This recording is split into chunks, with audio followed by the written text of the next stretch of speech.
Photo ops. Photo ops. This is RBN, the Republic Broadcasting Network.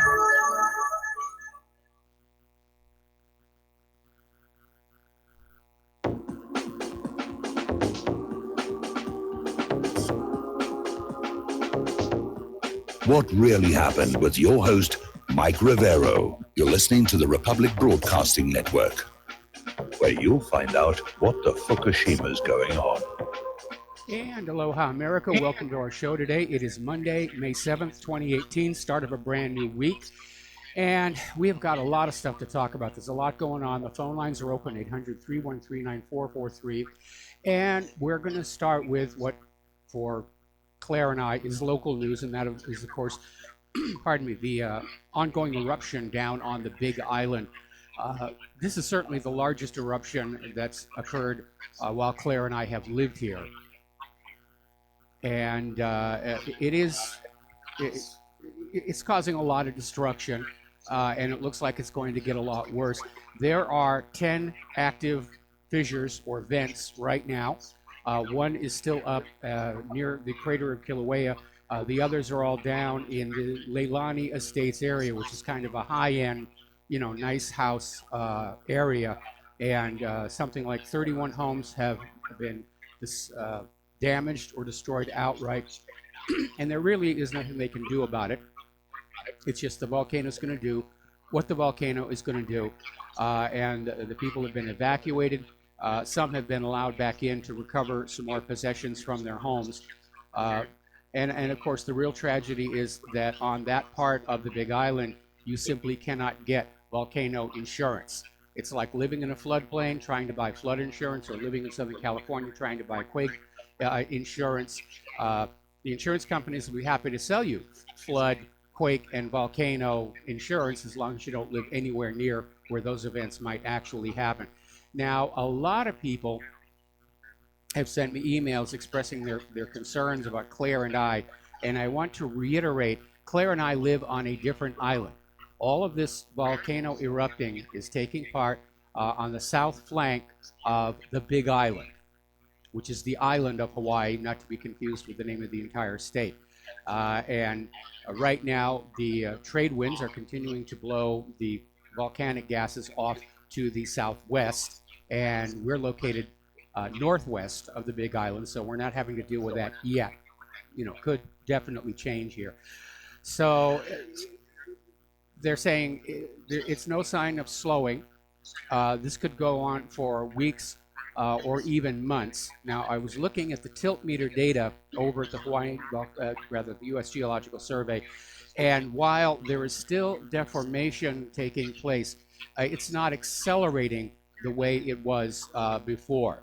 But there is still that concern that on top of having to deal with the lava and the constant quakes, which are continuing, and the toxic gases, that any kind of a large land movement, either above or underneath the ocean surface, could trigger a tsunami.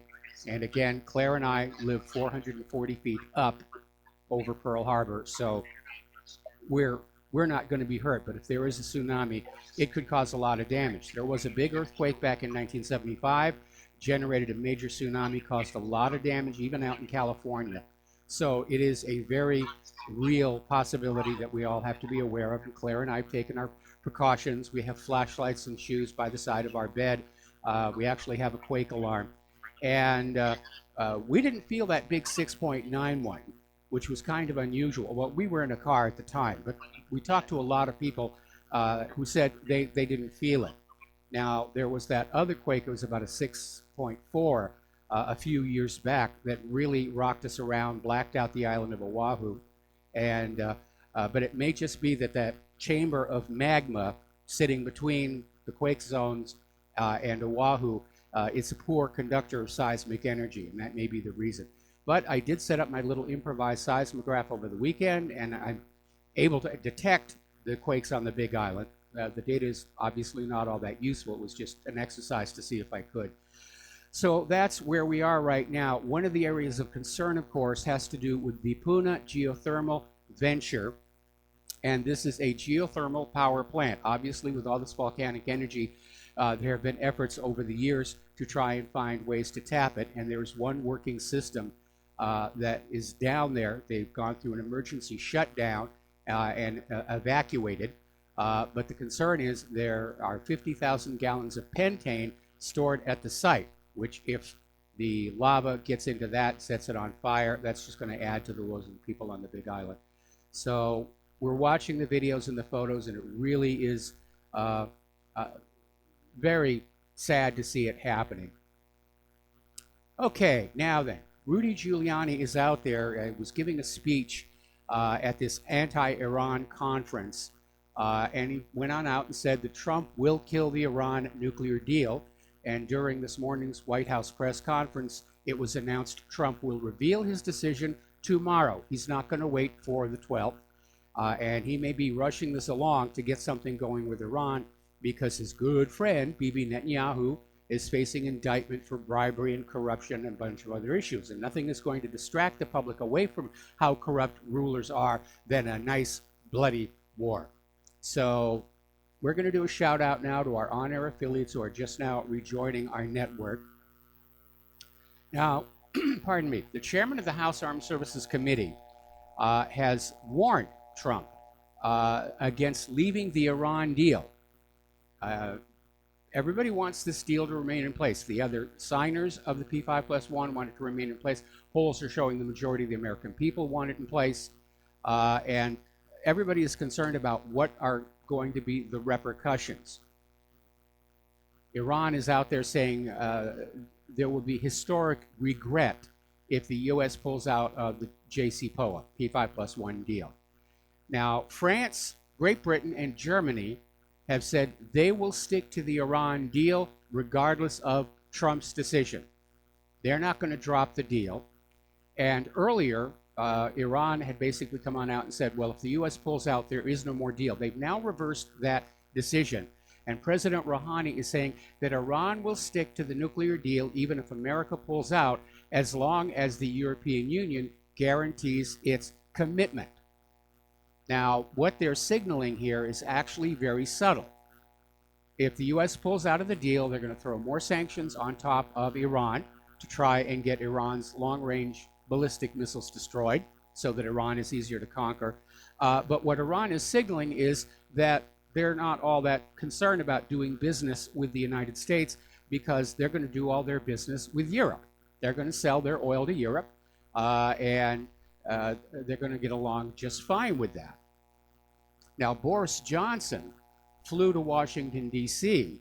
As part of the ongoing European diplomatic effort to stop Donald Trump from pulling out of the Iran nuclear deal. And basically is joining the chorus of voices saying this could lead to a regional war. And over in France, Emmanuel Macron is saying exactly the same thing. A U.S. exit from the Iran nuclear deal might mean war. In fact, he's calling the U.S. Terminating the deal as opening Pandora's box. Now, over in Tehran, their national security chief is out there saying something that does need to be said. And that is, who can trust the United States if Trump can just kill his predecessor's deals? And that is a valid point here, because every time the U.S. flips on a treaty or an agreement, the rest of the world loses more trust that the word of the U.S. government can be taken. And as more and more of this goes on, we're seeing other countries just start to disengage politically from the United States. It's a fool's errand to negotiate a deal with the United States.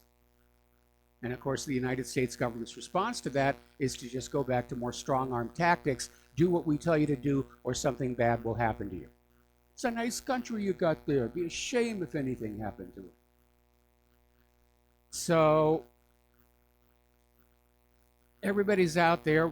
Most of the world wants peace. Netanyahu is already out there banging the drums of war, saying it's better to deal with Iran sooner than later. And then he goes back to that old thing about, oh, if you'd only stopped Germany sooner, we wouldn't have had all those poor Jews sent to the gas chambers. So he's back to playing that card again. Israel will not be happy until the U.S. makes war on Iran for Israel. Israel's pushing all of this stuff here. And there's an interesting little article over here at Mint Press News pointing on out Trump and Netanyahu keep taking shots at the Iran deal while the rest of the world shakes its head. It really is just these two countries, the United States and Israel, want the deal ended so they can open the door back to aggressions against Iran. Now, Saudi Arabia is a player in this, and their motivation is a little bit more subtle. Saudi Arabia, as you know, is in serious economic trouble. They were put into this economic trouble during this poorly thought out oil price war against Russia. And Saudi Arabia got damaged. They had to issue government bonds for the first time in decades. And right now, looking at their budget, they need oil to go above $88 per barrel just to balance their budget and fix what's wrong with their country. And that's their motivation. A war against Iran, or even just the ending of the P5+1 deal and sanctions on Iran's oil will result in shortages here in the United States of America and drive the oil prices up. And as a matter of fact, U.S. oil went above $70 for the first time since 2014. And what that means is when you go to the gas station, the gas prices will be higher. When you go to the supermarket, any food that's brought in on trucks or ships or aircraft will be more expensive. That's just the way these things work. Plastics are going to be more expensive. Story coming out of Zero Hedge. Apparently, Donald Trump is very angry with Obama's Secretary of State John Kerry and a group of his former State Department officials because apparently they have been conducting, shall we say, unofficial diplomacy in recent weeks, sneaking around the world trying to salvage the Iran nuclear deal he presided over ahead of the May 12th renewal deadline. That may be another reason why Trump is moving up the announcement to tomorrow. And Donald Trump got on John Kerry's case for doing that. Now, obviously, I prefer the U.S. remain in the Iran deal and stop wasting all of our money making war on countries that haven't actually done anything wrong to us. But technically, Kerry has violated the Logan Act. And so Trump has a legitimate reason to be a little bit upset. Of course, there's a lot of people who are out there making deals around Trump. All right, so let's turn to the war zones. The Syrian army has delivered a devastating blow to ISIS in southern Damascus, and apparently ISIS defenses are rapidly collapsing under pressure from the Syrian Arab army. Government forces liberated the southern part of the Al-Hajar al-Aswad district from ISIS terrorists and made important gains in the northern part of the district. And ISIS is now trying to propagandize all this, where they're now beheading captured Syrian Arab army members, which is, of course, a war crime here. The electromagnetic fight continues over Syria, and the AC-130 gunships are being jammed, and they're trying to adopt procedures where they can counter this. And the spin being put on this article is that because of the Russian jamming, that's the reason why the U.S. is killing civilians inside Syria. They're trying to put the blame. If you wouldn't jam us, we wouldn't kill any civilians. Well, the U.S. has been killing civilians in Syria for 8 years now. And when they go after a legitimate target, any civilians standing near to it do get hit. But they're trying to basically put the blame on Russia for daring to jam those AC-130 gunships. Now, little point everybody needs to remember, Russia is in Syria at the express request of the Syrian government and with their permission. The U.S. is not. The U.S. has absolutely no business being in Syria. There's been no congressional declaration of war. There's no UN Security Council resolution. The U.S. has just set up shop in somebody else's country. And even when they do have those gunships operating Fine, perfect. They still keep missing ISIS and accidentally blowing up civilian infrastructure. You know, those American pilots, they got lousy eyesight here. And that's, you know, it was a heck of a strike, but too bad it was a hospital. That kind of a thing. Okay. All right. Now, over in Israel, Energy Minister and Cabinet Member Yuval Steinitz was interviewed by Ynet, saying if Syrian President Bashar Assad continues allowing the Iranians to operate out of Syria, it would be the end of him, the end of his regime. And again, that is not really up to Israel. Syria should be run by the legitimate Syrian government, and the Syrian government wants these forces there, because it wasn't until Russian support came on in that Assad was actually able to fight back against all these US-backed rebel groups. But everybody is talking real tough here. There was an article that came out over the weekend where Israel is expecting Iran to launch a missile attack at them. In other words, they're telegraphing another false flag.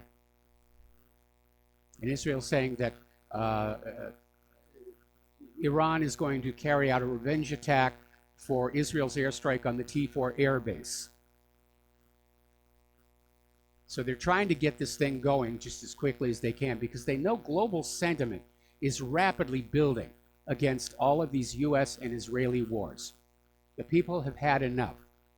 We've had 18 going on 19 years of war, and everybody's sick and tired of it. We're sick and tired of the financial costs. We're sick and tired of watching our nation just decay before our very eyes because all of the money is going to the war machine. We're sick and tired of seeing our young people come back from the war zones in wheelchairs or cheap metal boxes. We're a war-weary people. And the vast majority of Americans understand there is nothing honorable or just or moral or right about these wars. They are flat-out wars of colonialism, imperium, if you will. It's all driven by money and oil. So they may be thinking about just getting this thing going real quick before any more public resistance to wars can get started. Now, France has softened their tone regarding Syria. For a while there, they were out there saying that there will never be a resolution in Syria unless Assad resigns. France has now backed off of that and said, well, really, we're just there to fight ISIS and Al-Qaeda, and so it really isn't up to us. It's up to the Syrian people whether Assad stays in power or not. Meanwhile, the Iraq Air Force is now attacking ISIL targets in Syria, figuring that ISIL, whatever they call themselves this week, still represents a security threat to Iraq.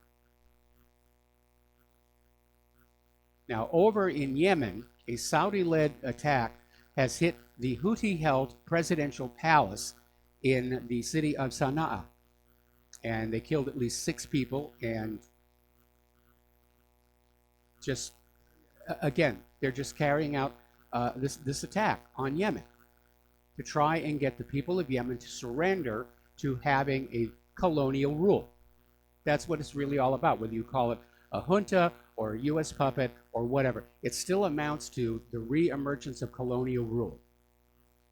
And the reemergence of colonial rule is basically an admission, if you will, that the colonial powers don't really have a functioning economy any longer. They can't do trade with these other countries, so they'll just conquer them and loot them. That's the thinking. Now, 2 journalists over in Syria have filed federal court cases in the United States to challenge their inclusion on a classified U.S. drone kill list.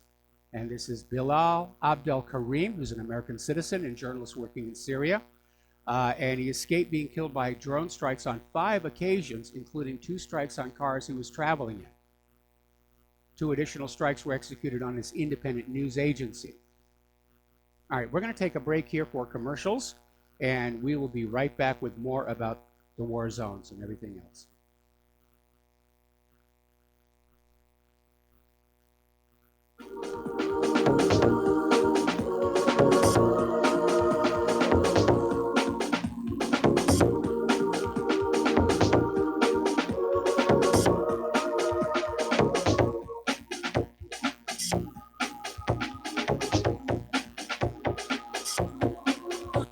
corporate media dominates the American opinion. Finding independent voices that counter this avalanche is becoming increasingly difficult. With the endless corruption running rampant throughout our government, independent voices are needed more than ever to battle the offensive against our freedoms and liberties. As a listener of RBN, no one understands this concept better than you.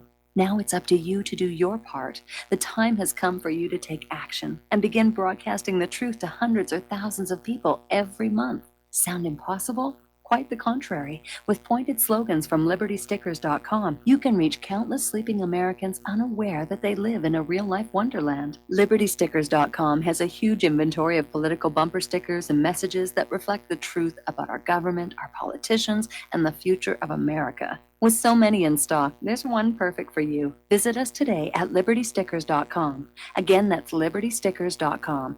Do your part. Your voice is important. Let it be heard.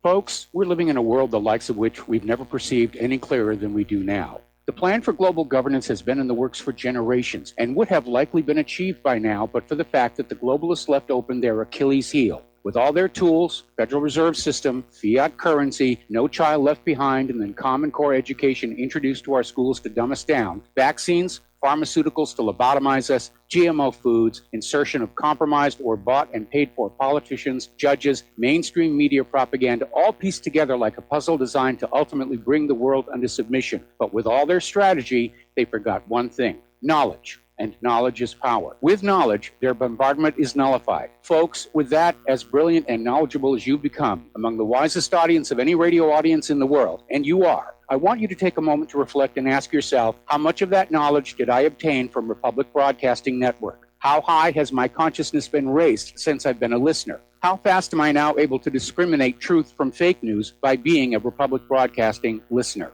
How clear am I now able to see the world since I've been listening to RBN? Ask yourselves those questions, folks. Then ask yourself, what is that knowledge worth to me? Like my morning coffee, how would I survive without it?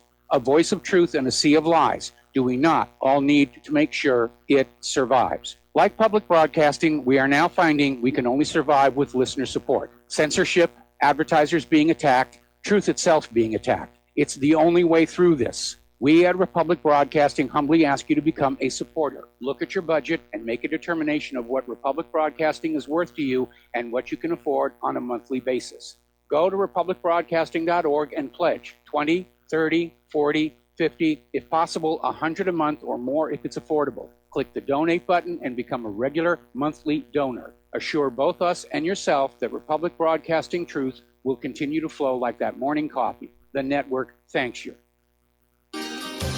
When all this twisted steel was swept away, did these remaining holes reveal what's really happened? And aloha, America. Welcome back to our show here. And we're talking about this lawsuit that has been filed in federal court by two journalists who discovered they're on a U.S. drone strike kill list. We were talking about the first one, Bilal Abdul Karim, several attempts on him. The second one is Ahmad Zaidan, who's a senior reporter with Al Jazeera. And basically, the U.S. is starting to do the same thing Israel's doing in Gaza. Target the journalists. Cut off the flow of information coming from the war zones. Now, down in Israel, the Great March is still going on, leading up to the Nakba. And Israel is still continuing to use exploding ammunition or expanding ammunition. And Gaza's hospitals have been pushed to the brink of collapse. They're running out of supplies. They don't know how to deal with all the wounded. Israel will not allow any of the patients to be evacuated to Palestinian hospitals over in the West Bank. And again, Israel is out there trying to claim that international law and human rights should not be allowed to apply to this war on the border with Gaza. Well, it's not a war. It's a massacre. That's what's going on. The Palestinians are out there marching with flags and banners and music, and they're just being gunned down. Now, the Palestinians have scored one small victory. Apparently, Israel was sending drones over their heads, and apparently the Palestinians managed to shoot one down with a rock and a slingshot. Talk about your David and Goliath moment right there. So, obviously, the Palestinians have just reached the point where they're unwilling to accept living in the world's largest outdoor prison any longer. And Israel is out there basically pulling in every chip they have to make sure that the corporate media around the world pays no notice whatsoever. Now, over in Lebanon, there's been a bit of an upset. The unofficial results of the election over there. The first election in 9 years, Lebanon has been under the control of the Western Bank coalition led by Hariri. And the results of the election that was held, basically Hezbollah and their political allies look to have won a majority of the seats in parliament. And that means Hariri is going to be out of a job, and I'm sure that Israel is going to be very angry about that, because Hezbollah is now the legitimate government of a sovereign nation. And that's going to make it a little bit harder for Israel to justify going on in and picking away at Hezbollah.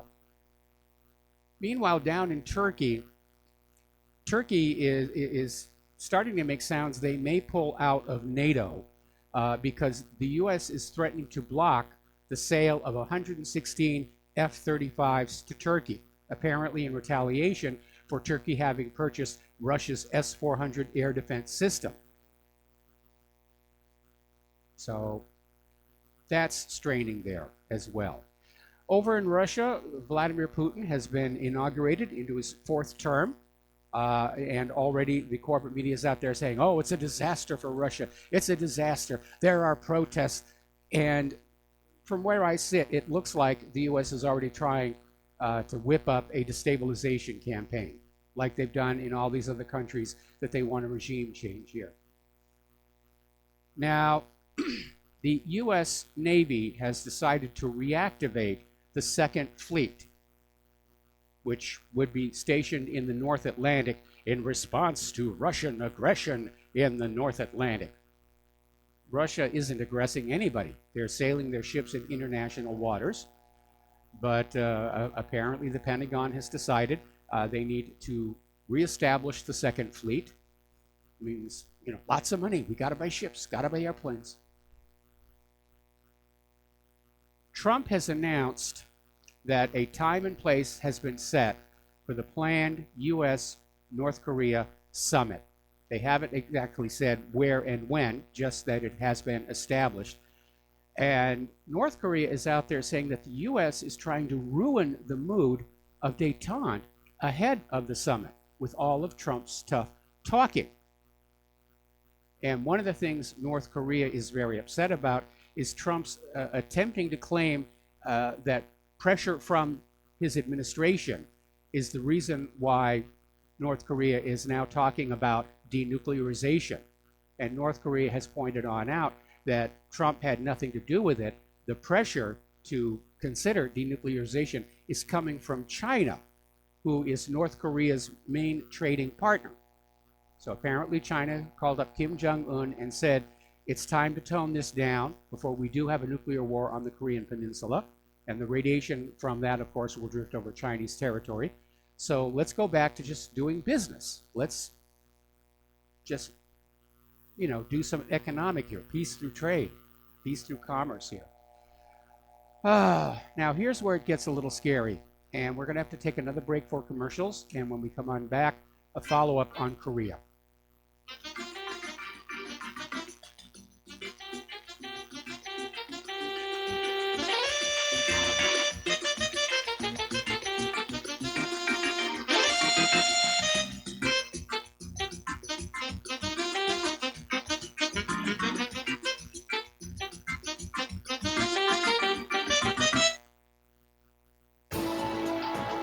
You are tuned in to the Republic Broadcasting Network. Visit our website by going to republicbroadcasting.org.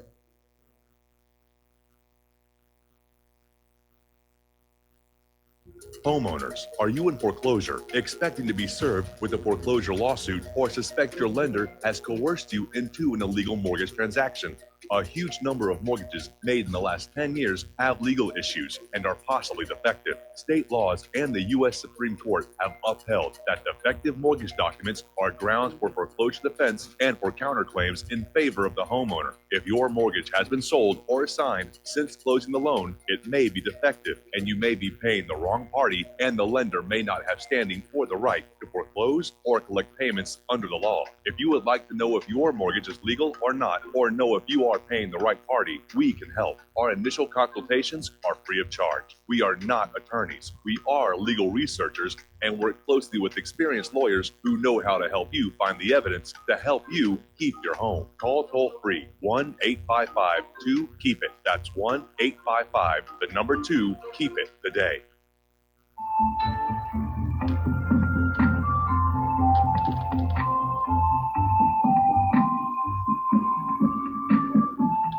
Do you know there is an ongoing war right here in America? Are you aware that U.S. citizens have been classified as enemies of the state since 1933?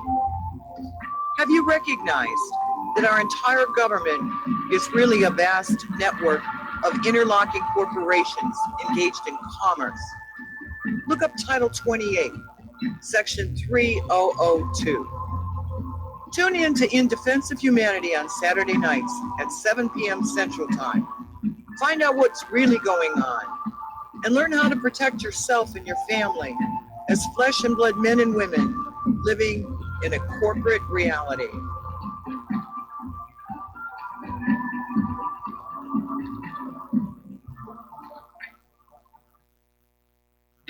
Without the right accessories, any guy can be off the mark. Whether you've invested thousands in your arsenal or you own a single trusted firearm, a visit to AROutfitting.com is in order. It's one of the finest online selections of tactical optics and AR parts and add-ons, like EOTech, quick target acquisition with no peripheral loss. Browse the full range of Nikon scopes and binoculars. AROutfitting.com can illuminate your world with Streamlight gun-mounted lights from keychain to large handhelds up to 1,100 lumens. Find some stability with Battenfield tactical bipods. AirOutfitting.com has CMMG gun parts, barrels, assemblies, handguards, part kits, and more, plus magful clips and magazines. I know I've got you excited, so take a breath. Head to AirOutfitting.com. The site's super easy to navigate and features a ton of technical info, including links to manuals. We also welcome vendor and manufacturer inquiries. Remember, if you don't see it, we can get it at AirOutfitting.com. We the people, in order to form a more perfect union, establish justice, ensure domestic tranquility, provide for the common defense, promote the general welfare, and secure the blessings of liberty. And aloha, America. Welcome back to the show. We're still talking about what's going on over in Korea, and a time and place has been set for the meeting between Trump and Kim Jong-un. Nobody's saying where or when just yet. North Korea is upset, saying that the U.S., with Trump's tweets and statements, is trying to ruin the spirit of détente. And here's where it gets a little bit weird. Over at the United Nations, Nikki Haley is saying that the U.S. will not rule out starting a war with North Korea even before Trump and Kim Jong-un get together. And in an interview on CBS News Sunday morning, Haley was out there saying, no one wants war, the president doesn't want war, I don't want war, no one wants war, but it's an option. Well, supposedly for all these people not wanting war, the U.S. does seem to be in quite a number of them. At least 7 officially acknowledged military actions in other people's countries.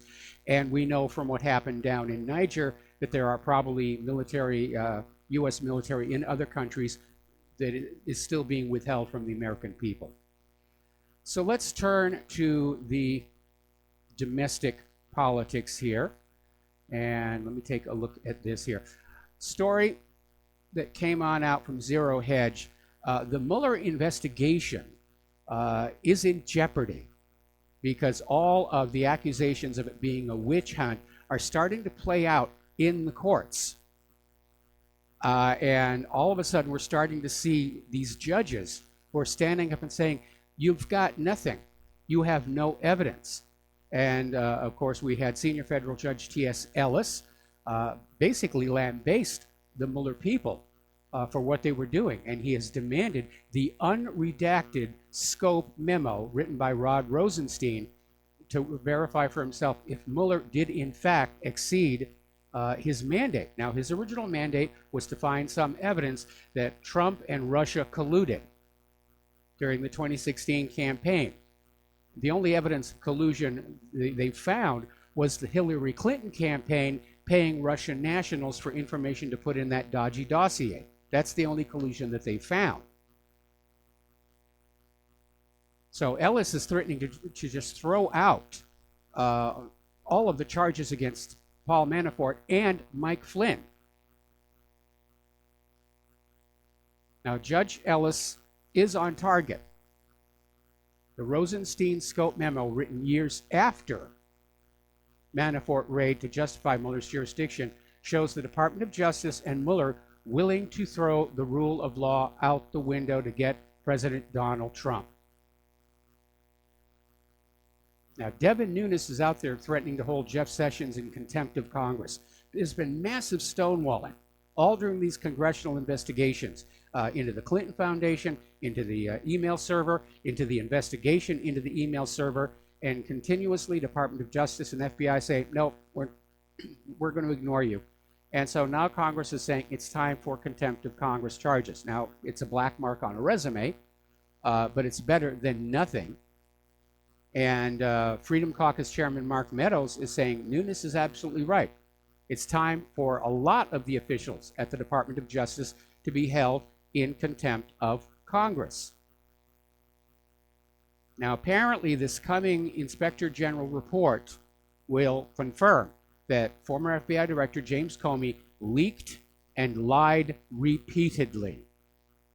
The whole system is just crooked and corrupt. That's the reality here. And I think evidence that nothing has changed has come out of this other story where the FBI is now refusing to pursue the Strzok page texts. And Grassley has just gone ballistic over this.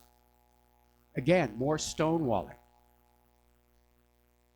Now, a Boston criminal defense attorney, Harvey Silverglate, in an interview with Big League Politics, says that his knowledge of Mueller goes back to many years ago when Mueller helped frame an innocent man for murdering his family. And this was in the case of Jeffrey McDonald. It was a very famous case, you might remember it. And he was a Fort Bragg Army doctor convicted for the murder of his wife and children in 1970. McDonald was convicted in 1979. Most people say they don't think he did it, and he has to this day maintained his innocence. And apparently, what Silverglate says about Mueller was that he was trying to cover up possible exculpatory information. Now, some of the insiders on this case are pointing to the fact that during the Vietnam War, there was a major, major drug problem throughout the entire military. It's even been featured in movies like Full Metal Jacket. And maybe this army doctor was involved, or maybe he just knew too much. But the CIA, during Vietnam, the CIA was bringing heroin into the United States of America as a means of off-the-book funding. And maybe that's why this army doctor got sent away. Now, let me take a quick look at this. This just came on in. All right, CNN is now reporting that Trump is suggesting legal action coming against Mueller's team. So the lawsuits are going to start flying, and apparently the issue that Trump and his lawyers are bringing up are the many obvious conflicts of interest within the anti-Trumpers, which should have resulted in their recusing themselves from the investigation or the persecution, depending upon your point of view. So let's talk about Gina Haspel. A lot of people are very concerned that she not be put in permanent charge of the Central Intelligence Agency because of her long history of being involved with CIA torture centers around the world, including Abu Ghraib and including one that was in Thailand. And a lot of people say that's the wrong message to send to the rest of the world. Now, apparently Friday, the Trump team, apparently they haven't been doing their homework. And as some of this information began to circulate on social media and eventually the corporate media, they called Gina Haspel in last Friday to talk to her and say, what's happening here? Did you really do all this stuff? What's your story or explanation? And apparently at one point somebody suggested, well, it wasn't Gina Haspel's job to determine whether this was moral or immoral, which is a very flimsy excuse. But apparently at one point, Gina Haspel, who is very, very worried about what she's going to be asked during the Senate confirmation hearings next week, wanted to withdraw her nomination. Apparently she wants, I want out. I've been head of the CIA for a week. That's enough for the resume. And apparently, for whatever reason, Trump has said, no, we're going to keep moving forward on this. And so Trump took to Twitter, defending Gina Haspel as the most qualified person to lead the CIA, which triggered a Twitter firestorm, basically saying that no, with all the human rights violations during her tenure as the deputy director of the CIA, this is not a good person to put on in. Now, over at the White House press room, Sarah Sanders came on out and said, well, you Democrats who support women's empowerment should also support Gina Haspel's nomination to the CIA. That triggered a backlash where people said, this has nothing to do with gender or equality or politics. The woman is basically a torturer. And I'm hearing there are even people inside CIA itself who do not want her there because they think it tarnishes the public image of the CIA. Not that the public image of the CIA is all that good right now, but this would just definitely make it worse. Now, a lot of people have been wondering, why is Trump picking certain people who don't seem to be in line with his stated agenda during the campaign? And apparently, there is this Sean M. Bigley, who is a lawyer specializing in security clearances, and he's out there saying that what's going on is the deep state is weaponizing the vetting process so that any appointees by Donald Trump they don't like, they will simply finagle a way to deny them the required security clearances to do their job. That's what's going on. I'm afraid right now the swamp is winning. Now, apparently Democratic Congressman Cardenas is facing sex abuse allegations, and House Minority Leader Nancy Pelosi is calling for a prompt investigation by the Ethics Committee into sexual abuse allegations against Congressman Tony Cardenas. And he's accused of drugging and fondling a teenage girl at a 2007 golf tournament. Now, the congressman is denying the allegations and asking people to withhold judgment. And Pelosi said Cardenas told her he will cooperate with the investigation. Now, apparently this was all triggered because a lawsuit was filed against him on behalf of an unnamed woman. And the suit claims Cardenas gave her a peculiar tasting cup of water while they were playing golf, and she was 16 years old. She says she came down ill, and when he was driving her to the hospital, he fondled her. Now, maybe, maybe not. One of the things that we need to be on guard against is everyone getting caught up in the Me Too hysteria, because we've been through this before back in the 1990s when militant feminism was on the rise, all men are rapists and that's all they are, that kind of mindset, where the ticket to instant media stardom was a spectacular story of rape. And it got so out of hand that ultimately there were all kinds of civil rights lawsuits. And in the end, it actually harmed real rape victims because the police were much less willing to take their stories at face value because of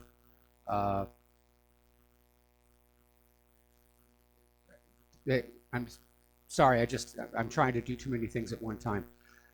We know that sometimes women do lie about these things. They want a revenge. They want their 15 minutes of fame. So we have to be careful with this. And I'm not saying that I know for any hard fact whether he did it or not. I'm just saying we have to be careful because we know there is so much mendacity in our society as a whole. It seems like we've evolved to a civilization where truth is not seen as necessarily important. Now then, Dinesh D'Souza got a felony conviction for illegal campaign donations, and people are asking if Rosie O'Donnell will get the same treatment because, as it turns out, Rosie O'Donnell has been caught using 5 addresses and 4 names in order to over-donate to Democrats.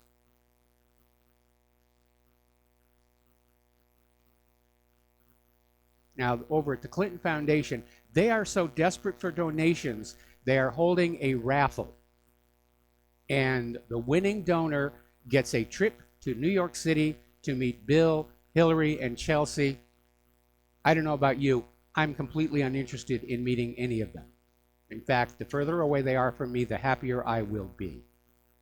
Meanwhile, Hillary's public image is really taking a beating. According to a new Wall Street Journal NBC poll, Clinton's favorability rating is grim. It's worse than when she lost in 2016. She's at an abysmal -25. And that is pretty bad. Now, over at the New York Post, they have a well-thought-out article, and they're talking about 2016 and the election. And they're trying to counter this talking point that we get from the deep state, especially from the liberals, that the 2016 election was a fluke. Shouldn't have happened. We don't know what happened. We know that the corporate media likes to portray people who voted for Trump as unsophisticated morons. And the point of this article is saying, no, you really need to go on back and study carefully the phenomenon that put Trump in the White House. Because he was not the cause of that movement. He was basically the result of it. And I remember back during 2016, everybody was fed up with government as usual, business as usual. We were fed up with the Clinton crime families' crimes, the Bush crime families' crimes, and the frustration that none of these people committing these egregious acts were ever held to account. And we were looking for somebody new, somebody from outside, and that's where Trump got his support. One of the big shocks was how people in the Rust Belt who'd voted for Obama all of a sudden switched to Trump, maybe because Obama had been a huge disappointment.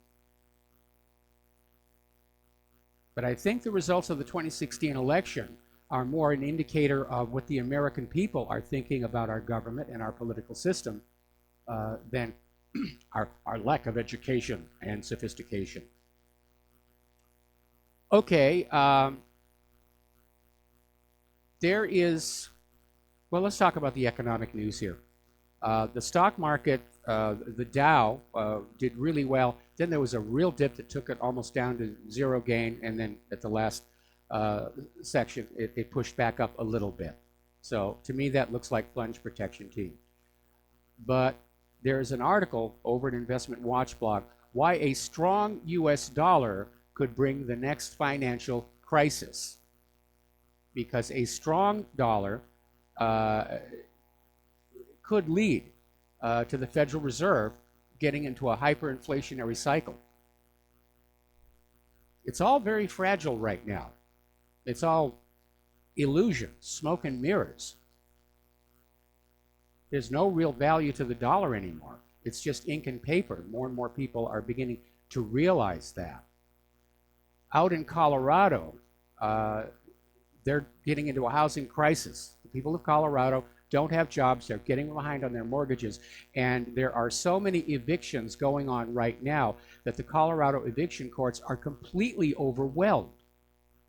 They can't handle the volume of cases. And what that tells us is consumers in Colorado appear to be tapped out. And that's true for pretty much the entire country. Consumer spending only rose 1.1% in the first quarter. And I think more and more of that is just people needing to replace appliances and other things that are wearing out because they're not built to last very long. All right, we're going to take another break for commercials, and we'll be right back.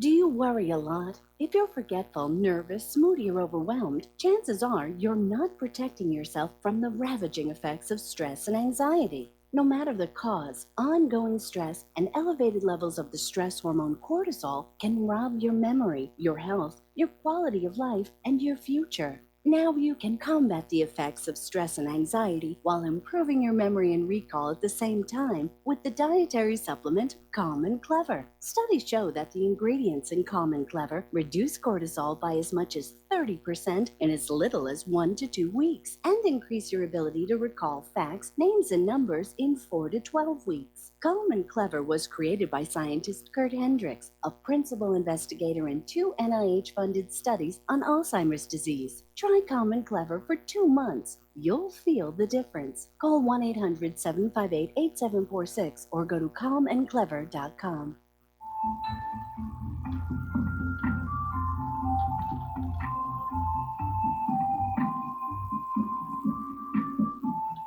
Do you know there is an ongoing war right here in America? Are you aware that U.S. citizens have been classified as enemies of the state since 1933? Have you recognized that our entire government is really a vast network of interlocking corporations engaged in commerce? Look up Title 28, Section 3002. Tune in to In Defense of Humanity on Saturday nights at 7 p.m. Central Time. Find out what's really going on and learn how to protect yourself and your family as flesh and blood men and women living in a corporate reality.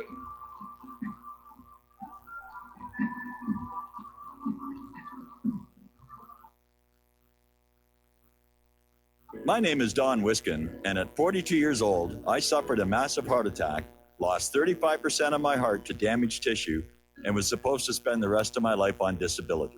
What did I do? I took Extendivite, a garlic and cayenne mix of 7 herbs which rebuilt my heart and gave me back my life.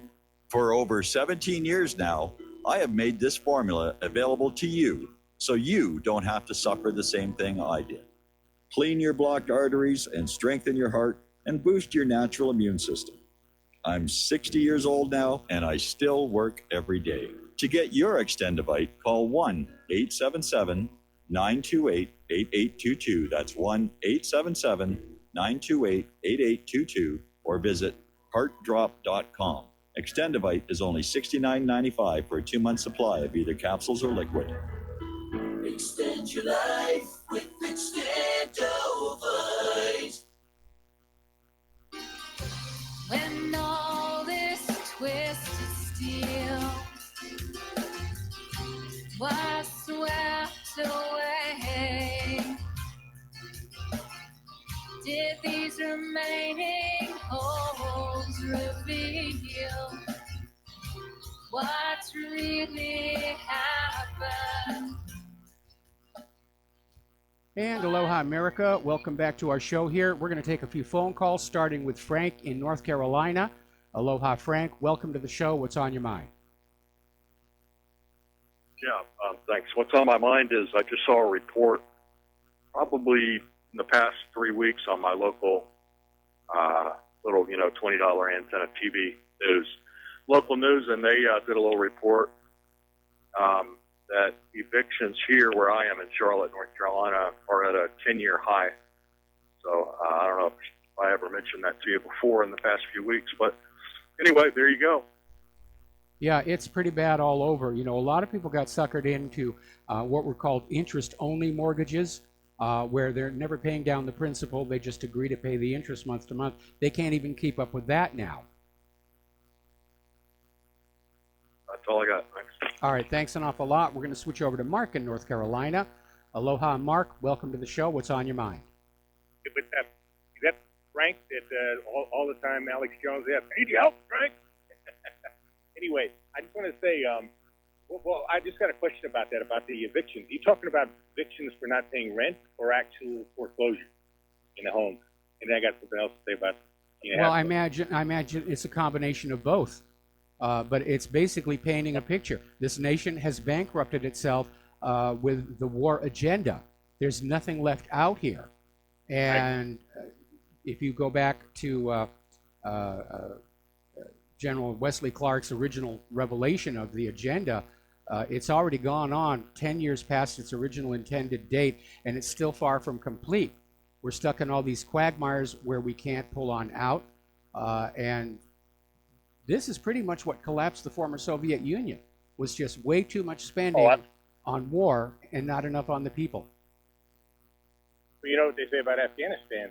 The place where empire goes to die, right? So, yes. I mean, you know, that's been pretty historical. But anyway, about Gina, me and Gina there. Yep.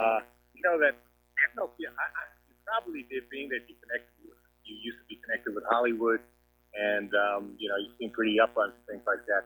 I don't know if you remember the movie, Boys. It was not only a movie, it was a great book also, Boys from Brazil. Oh, yes. And this woman, remember this woman that she was the one who actually, you know, gave away the facts about the Doberman, where she got the Doberman from a correctional officer in Pennsylvania, Henry Willock. He's the one who gave it that Doberman, Shotzi. And then she said, I have pretty good memory for those things. It was a great movie and a great book too. And she turned out the woman's last name was Ryan. I think it was Helga Ryan or something. And it was based on a true story. She had some kind of position in the concentration camp, and was, you know, not only accused of severe brutality, but even though she had become an American citizen, she married a guy that had been a soldier at the time, an American soldier, by the name of Ryan. She was actually extradited back to Germany and was in prison, okay, for what she did. So there's no excuse. This woman, Haskell, is in the top of her, you know, is at the head of the CIA. There's no excuse for just following orders. There's no excuse at all. No, there isn't. There isn't. That came out of Nuremberg. Mark, stay on the line. We got to do a station identification. I'm going to come right back to you after these words.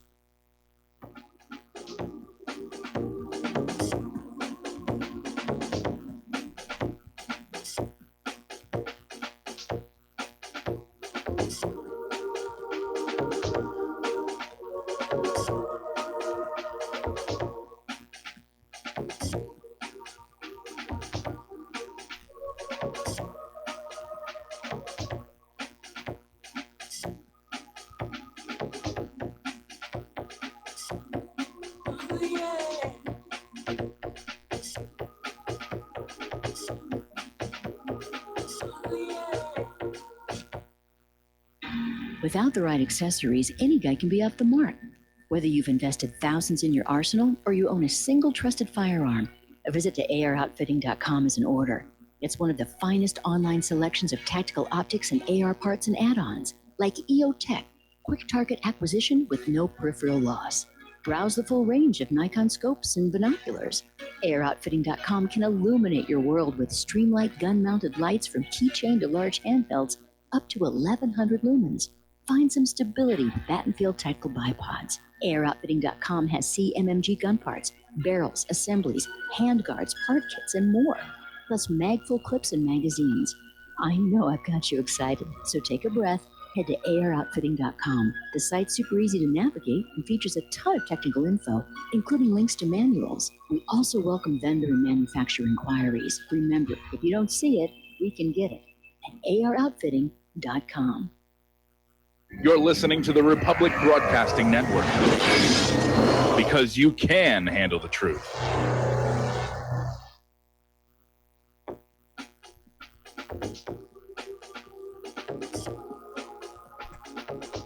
What really happened with your host, Mike Rivero, the history the government hopes you never learn.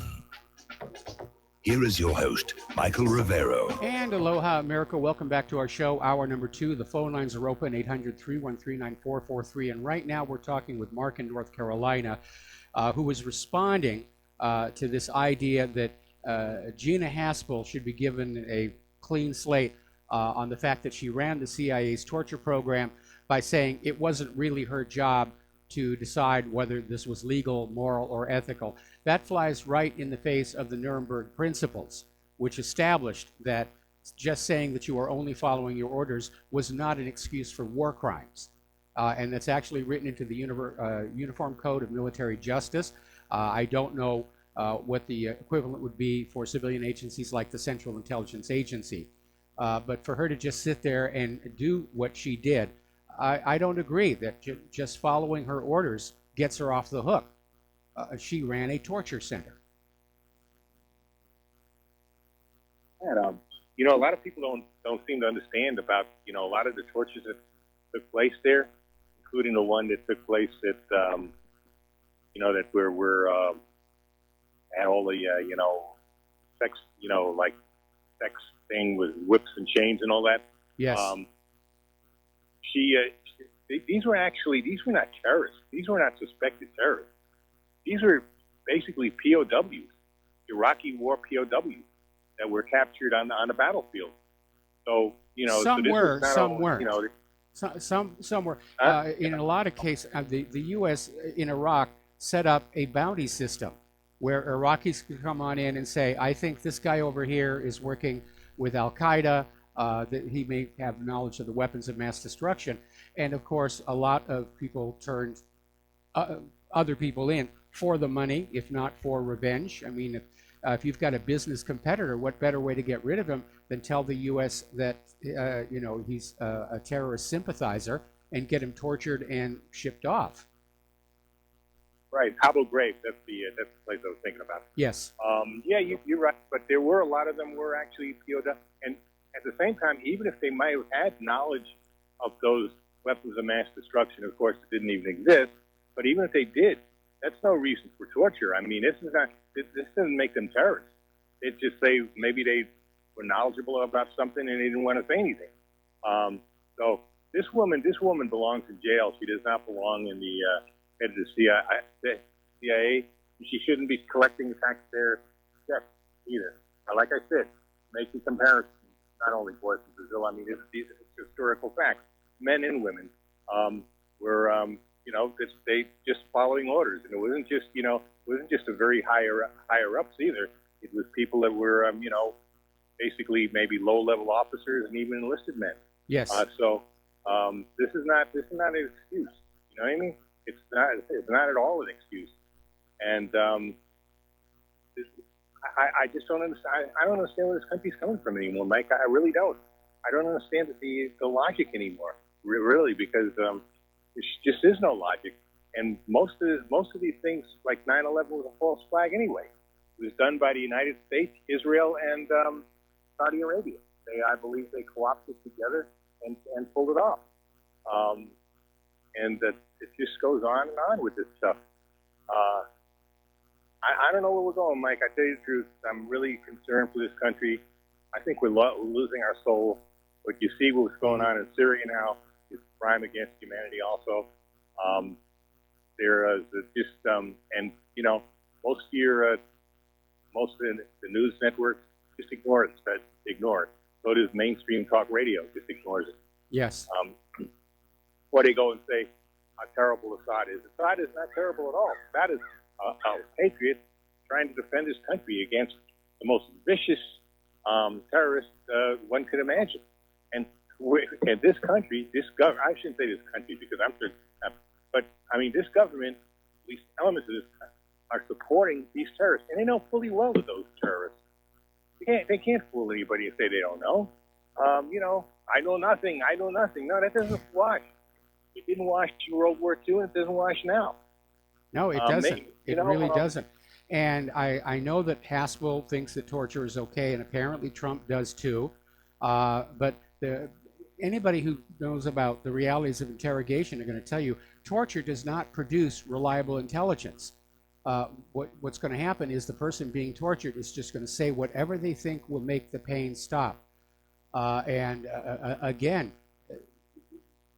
the intelligence that came out of the torture program was pretty much useless. The only time it was ever actually used was to put the U.S. nation on, that little colored terror scale that we had, green, yellow, red, peach, soap, and mauve, and plaid at the very top. And there were a lot of those false alarms that were based on information that was just screamed out by these people being tortured just to stop the pain. Now, there's an interesting little footnote from World War II. There was a German interrogator who was a master at getting information out of captured American flyers. And how he did it was he became friends with them.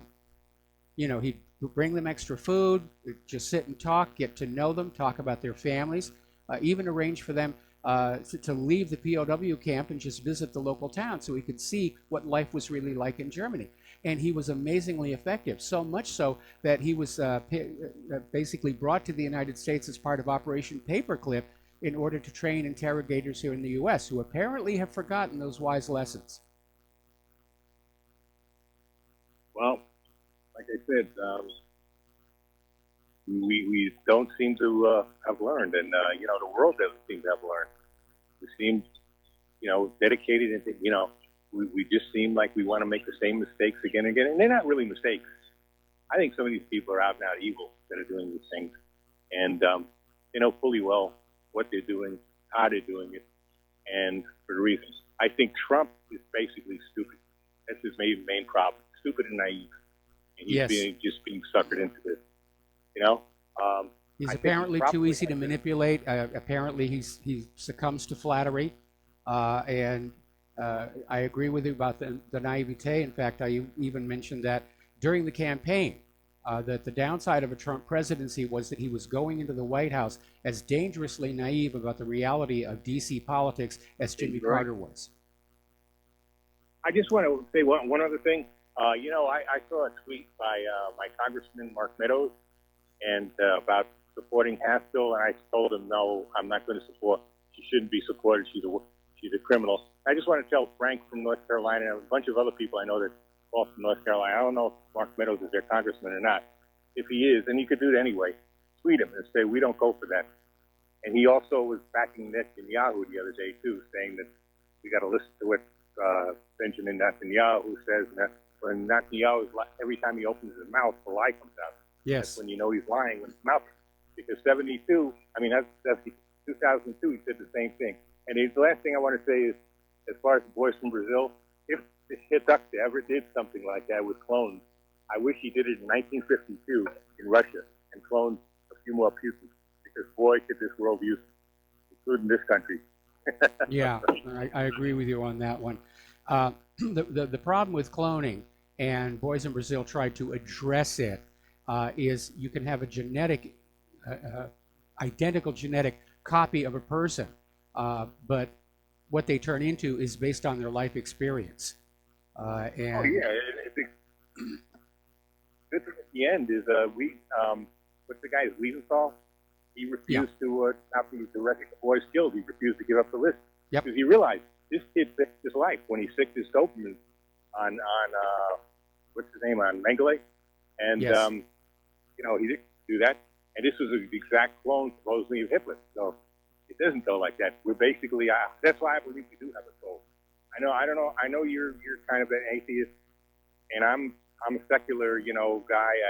I don't believe in organized religion, but I do believe in God. I believe we have a soul, and I think that was another good thing about the book and the movie. It showed that it's really the soul more than your genetic makeup.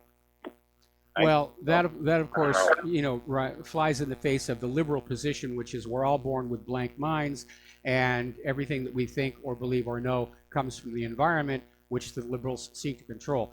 But before I let you go, there's one more thing to consider, and that's to look at the lives of identical twins and see how very often they diverge onto just these incredibly different paths. So anyway, Mark, we're going to let you go, and we're going to do a shout out to our honor affiliates who are just now rejoining our network, and we're going to switch to Al in Canada. Aloha, Al. Welcome to the show. What's on your mind? I agree with everything that you're saying with your last caller and the caller before that. Here's the thing: when Donald Trump, finishes with politics, whether by his own decision or not, he's not going to be traveling all around the world building houses for poor people, is he? Are any of these other politicians going to be doing that? No, Jimmy Carter was unique among that, and I have to admit that the only former president I would really be honored to meet is Jimmy Carter. I agree with you 100%. And it's, it's too bad that, some of these other idiots that are, it's not just your country, Mike. I mean, this is happening in most Western countries, including Canada. The politicians, they just don't care, right? Yep. They're just following the rules. That's in another playbook than the one that they presented upon, their politicking for their certain job, whatever it is. The liberals up here have had, like this red book and, blah, blah, blah. But, once they get in the power, they don't care. They just, do whatever they want, whatever they're told by whoever, has the most money, I suppose. And, we get the shaft. And, any politician or any official in any kind of, job of power that endorses torture should be tortured. And I don't mean, 5 minutes of waterboarding. No. You take the most extreme case that has ever happened, and that's what you do to them. And then see if they change their mind at the end, assuming that they live. It reminds me of a Samuel L. Jackson movie called Unthinkable. Did you ever see that one? Where he's a torturer. He tortures Yes, I did see that.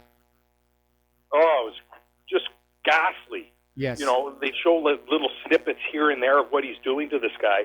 And, of course, it being Hollywood, they turn it around right at the end. And, the guy's claiming his innocence the whole time, but meanwhile, he was guilty as a sin. But, does that honestly really happen? Is anybody really that strong? No. I wouldn't be. No, under torture, everybody breaks. The problem is if they don't actually know what the torturer thinks they do, they're in this Kafkaesque nightmare. And the reality is that under Gina Haspel, the CIA tortured innocent Iraqis to death trying to find the weapons of mass destruction, which ultimately turned out never existed. So I think they all ought to be charged with murder. They knew it. I think they should be charged They with knew murder. they didn't exist, Mike. Yeah. Yeah. Well, They should have been. I don't and, know. they knew. Hang on They a second, didn't Al. exist. Al, hang on a second. I don't know that the people at the level of the actual torturers knew the WMDs didn't exist. That information was kept at the very top levels of the government. But I think these people should be charged with murder because that's what they did. They grabbed these innocent Iraqis, they tortured them to death. That to me is premeditated first-degree homicide. It is. And not to mention what the people in Iraq and other Muslim countries now think of these other people, like the United States, France, Britain, Canada, Australia, anyone that was involved in that. You want to talk about inciting hatred? Yeah. That's how you do it. That's how you turn a whole bunch of people against another group of people. Divide and conquer, Mike. Aren't they brilliant? Well, not from where I sit. I appreciate your time. All right, thanks an awful lot. We're going to let you go. easy. Thank you for the phone call. No, from where I sit, they aren't too brilliant. They've made horrendous decisions down through the years, decisions with far-reaching consequences. But unfortunately, most of the people making those decisions, they're only thinking about the immediate agenda: more money, more power, more war. And they really don't care what the long-term consequences are going to be for the American people or the people in those foreign countries. or even for the country itself. So now getting on back, we have another caller. Jeff in Georgia. Aloha, Jeff. Welcome to the show. What's on your mind? Aloha, Michael. I appreciate the opportunity to talk. Michael, the CIA has to be shut down. This was Kennedy's dream. Yeah. You know, the CIA has been involved. It's been involved in so many evil things. I mean, in the 50s, it overthrew Arbenz. Even the overthrow of Trujillo, which the CIA had involvement, was illegal. The CIA was involved in the Kennedy assassination. James Angleton, is some people believe was involved collaborating with the Mossad on the USS Liberty. The CIA was involved in the soft overthrow of Nixon because you had Hunt and Sturgis, who were the plumbers. The CIA has to be eliminated. There's a lot of good people in the CIA that need to be given different jobs. The intelligence gathering needs to be embedded back with the Department of Defense. The CIA is like a serial killer, Michael. You cannot pardon it. There's no way to reform it. It's killed too many people, and it's embarrassed our country. It's brought down presidents. The CIA, I believe this, other people may not, was involved in the attempted assassination of Charles de Gaulle in 1962 because Permindex, the CIA, our intelligence had some tie.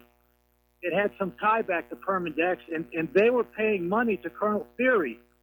The Day of the Jackal is a movie made about the attempted assassination of Charles de Gaulle. The CIA cannot be reformed. It has to be eliminated, and some people may need to be put on trial. I doubt it, but Alan Dulles, James Angleton, Richard Helms. I mean, these people were criminals in what they did, and there's no reform, Michael. That's all I had to say. You have a great show. All right, thanks an awful lot. We're going to let you go. There is no question that intelligence agencies in general tend to go rogue. They tend to see themselves as above the law. We saw that with the FBI in the 1960s with COINTELPRO and much more recent events. They feel the laws don't apply to them. And it is an artifact of intelligence agencies, and certainly including the CIA. And one of the reasons the CIA was involved in drug smuggling in Vietnam and then later in Central America was to have a source of finance that was not subject to congressional oversight and approval. So they've really gone rogue. And way back when CIA was being formed, Harry Truman said this could turn out to be a serious threat to what this nation is supposed to be about. And he was absolutely right. Okay, getting on back to the economic news here. U.S. Vice President Mike Pence is set to announce even more sanctions on Venezuela. And he said this in a speech to the Organization of American States earlier today. Now, this is the downside of the globalized economy. It can and has been weaponized to destroy other countries. And the U.S. has not been shy about wanting to bring Venezuela down for the crime of selling their oil for currencies other than the U.S. dollar. And Venezuela is hovering right on the edge. Apparently, Venezuela's creditors are planning seizures following Venezuela's defaults. They're already getting ready to go on in and say, well, we're going to cut that, and we're going to cut this, and we're going to do this, and we're going to do that, and take stuff away. Probably the petroleum industry infrastructure is high on their list. Now, Venezuela, meanwhile, is dealing not only with external economic warfare, but internal corruption. And apparently, Venezuela arrested 11 top officials from the country's largest private bank and announced the state would intervene in the institution's activities, at least temporarily, to clean up purported illicit activity. Boy, it's a shame we can't do that here. We're going to take another break for commercials. We'll be right back.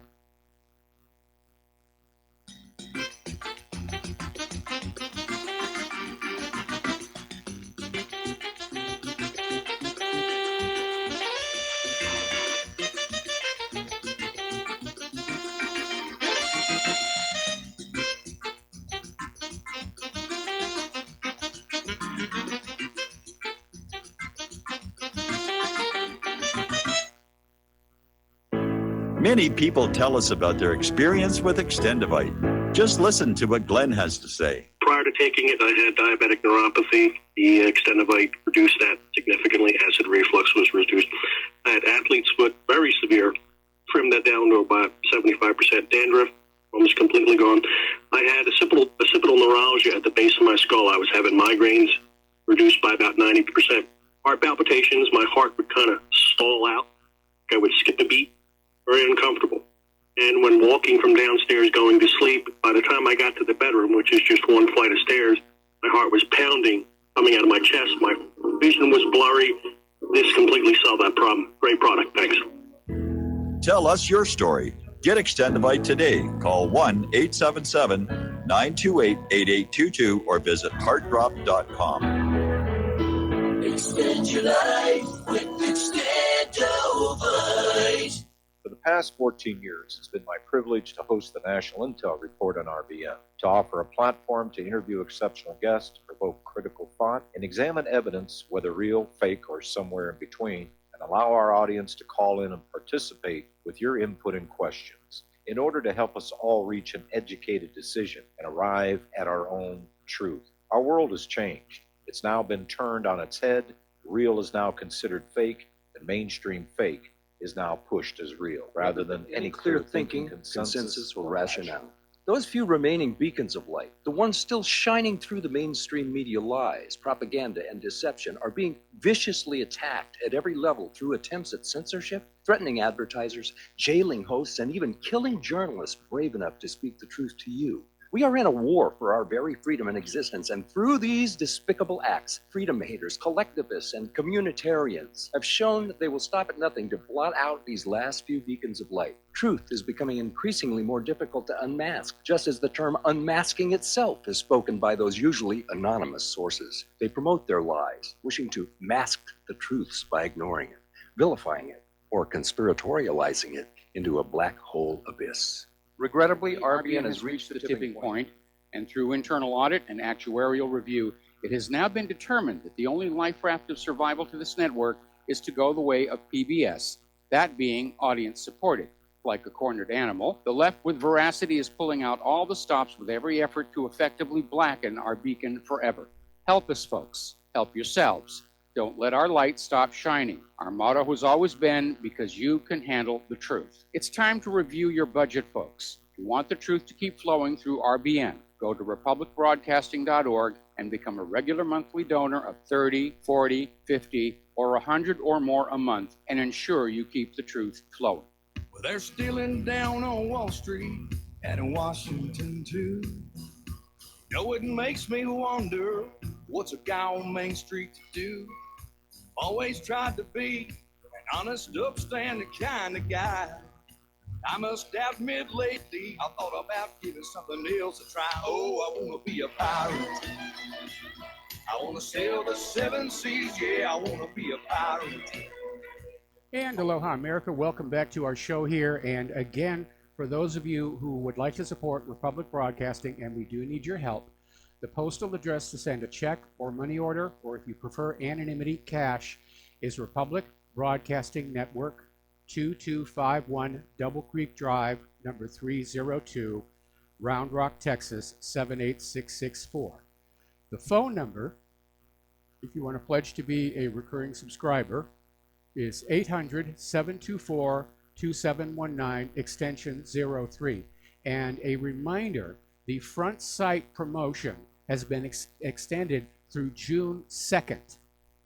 It didn't end last week. Apparently, there was a lot of late demand and interest in this, so the front site promotion has been extended to June 2nd. For a one-time $500 donation to RBN, you get a lifetime Commander membership at Front Sight Academy.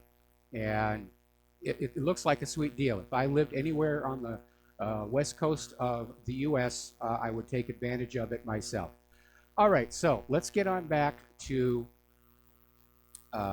the economy, and we're talking about how creditors are getting ready to just start seizing Venezuelan property because they can't pay their debts. And if you think about it, that is the ultimate aim of every private central bank, to plunge a nation so far into debt that the bankers can seize the public assets. We've already seen it happening over in Greece under the name of austerity, and the Greeks are riled up about that again. Private central banking is a system of enslavement, but it only works if you believe it's something real. So we were also talking about the fact that Venezuela had arrested a bunch of their top bankers, and it's a shame we can't do that here. We keep seeing all these stories coming on out about fraud being committed by Deutsche Bank, by Wells Fargo, by all these big players, and nothing ever happens. They get a wrist slap fine, most of which they take off their taxes for the following year, and things go on as usual.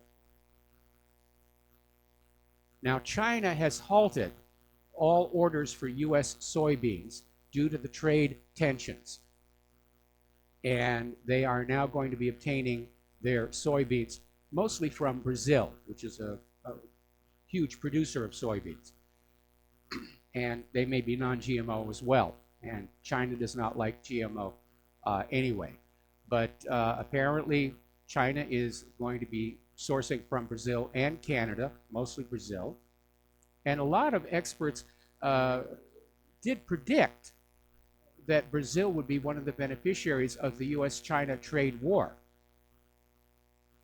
So that's what's going on there. So let's talk about immigration.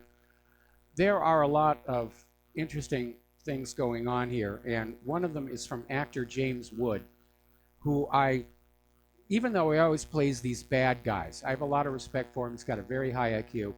And earlier today, he came out with a tweet about what's going on here on the big island of Hawaii. But apparently, he riled up the Democrats with a tweet in which he posted a video of Muslims filling into the Nickelodeon universe at the Mall of America in Bloomington, Minnesota. And basically came on out saying, the Mall of America now looks like the Mall of Somalia. And again, it's this huge influx of refugees, and it's erasing what America is supposed to be.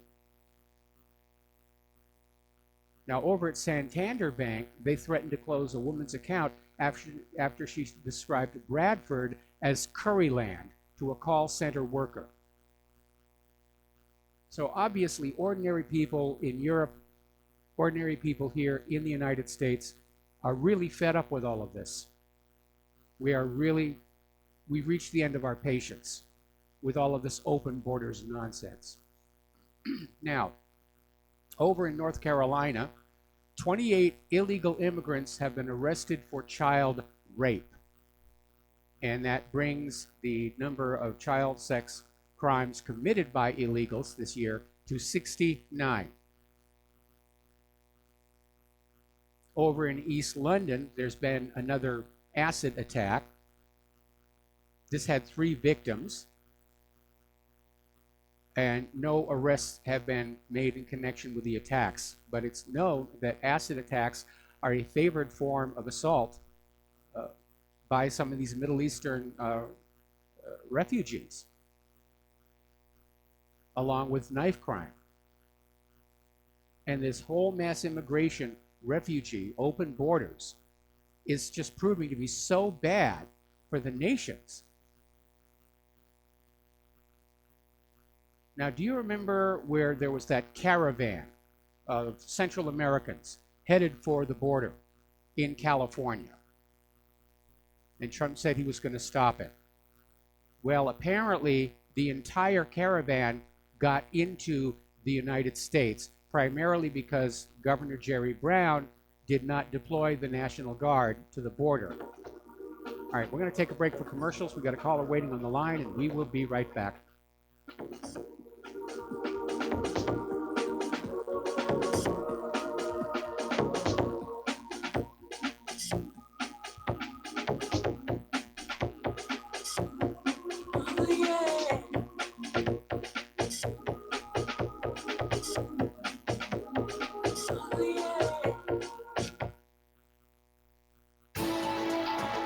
You are tuned in to the Republic Broadcasting Network. Visit our website by going to republicbroadcasting.org.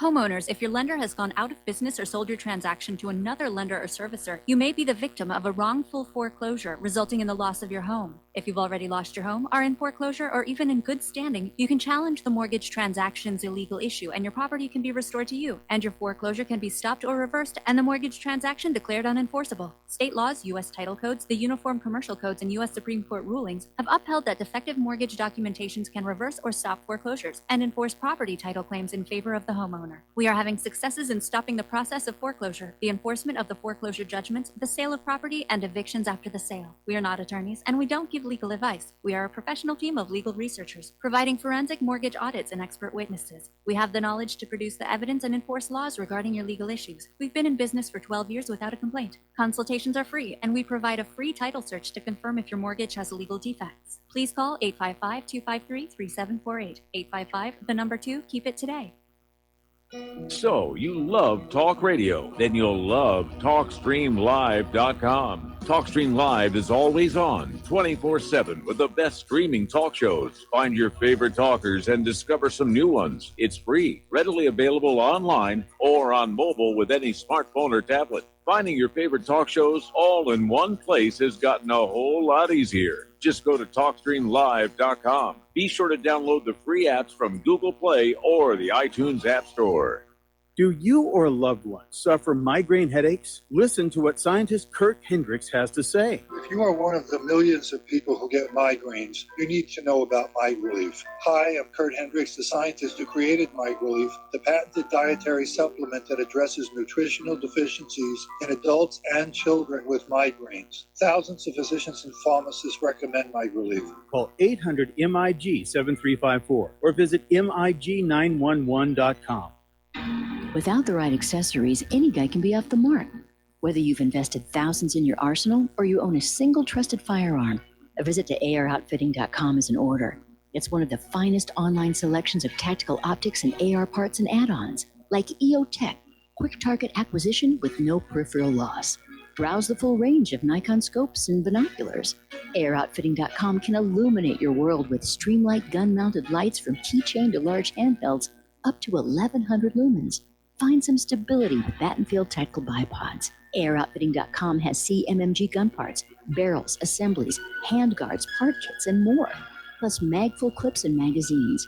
I know I've got you excited, so take a breath. Head to AirOutfitting.com. The site's super easy to navigate and features a ton of technical info, including links to manuals. We also welcome vendor and manufacturer inquiries. Remember, if you don't see it, we can get it at AROutfitting.com. We will not go down in the night without a fight. You can burn up our mosques and our homes and our schools, but our spirit will never die. We will not go down in Gaza tonight. And aloha, America. Welcome back to our show. We're going to go back to the phones here. Curtis in Nevada, aloha. Welcome to the show. What's on your mind? Hi, Mike.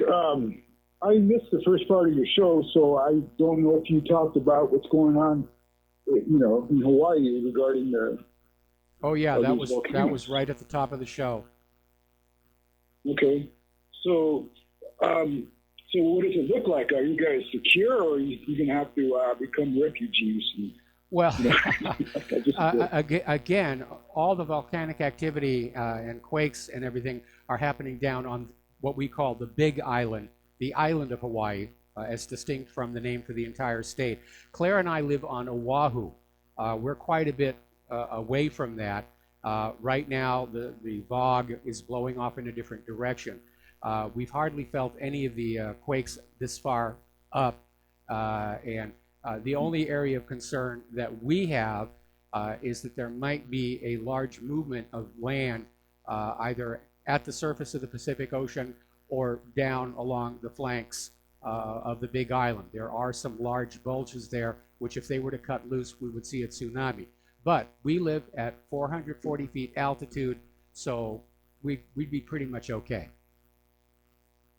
Yeah, there's a lot of that going around, not just in Hawaii, but all over the world. There's a lot of earth movement that which leads me to where I don't discount anything as being if remote possibilities. At least is that about 10 years ago, I was doing an overnight security job, and I would look out into the sunrise, and there was more than 3 or 4 times, honestly, that I would look up, see the sun clear the horizon, and then about 10 minutes later, see something else to the left of it, about maybe 10 degrees, clear the horizon. Okay? So, and that was before all this, talk about Planet X. And I remember that, and I can't discount that. You see what I mean? And with all this seismic activity, all this Earth, thing going on, I just cannot say that that's totally impossible. Well, and I mean, if there really was a Planet X out there, in theory, everybody would be able to see it. And all we get on that issue are photos and videos of dubious production value, claiming to show Planet X out there as filling a significant part of the sky. And yet, when you walk on out with your own telescope or binoculars, it can't be found. So that's not a theory that I subscribe to at all. Right. But what we're seeing here is just nature being nature.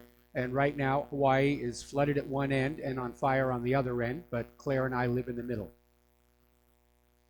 Right. Well, they said that you need to see it with an infrared lens, but that's just something to look out for. But the reason why I called is, first of all, the Haskell thing. I mean, to me, hiring all these dubious people, bringing them or trying to bring them to the post, is not necessarily just poor judgment, but to me, the fact that she's hesitating herself, she doesn't want to go through the scrutiny, tells me that maybe he's trying to expose these people. And even if they're put in the post, he's going to expose John Bolton for John Bolton maybe pushing too hard against him, or even Pompeo, or something like that. Okay. No, so I disagree. I want to do Occam's razor here again. Trump is just, unfortunately, he's a weak leader, and he's being manipulated by the people around him to basically put the neocon deep state back in the saddle, as it were. And I find it amazing that with Trump basically giving them everything that they want, that they're still trying to find a way to impeach him, because he's not in the club. He's not part of Skull and Bones. He's not this, he's not that. So that's the simple explanation, unfortunately.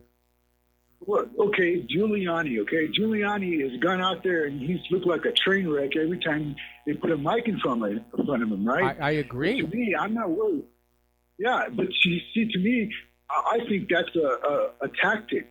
That, we're going to distract this deep state. They're not going to be able to know what we really think, because we're just being so erratic. And I've said this before. That Trump's been doing it himself. They don't know what to think. He's not consistent enough for them to be able to predict and to make their moves. And I think that's what Giuliani's doing, I hope. Okay? Well, even Fox News was running a story just a little while ago wondering if Giuliani is actually helping or hurting Donald Trump. And at this point, I tend to think it's more hurt than help. Right. Mike, I just want to make another point about the Iran deal, okay? Okay. Once again, people are worried about he's going to do something foolish, like they said about North Korea, like they said about Syria. And I think Trump will start to pull the saber rattling, and he may even pull out or threaten to pull out. But the biggest thing that he wants to accomplish is he wants the people to investigate this Trump deal from the last administration.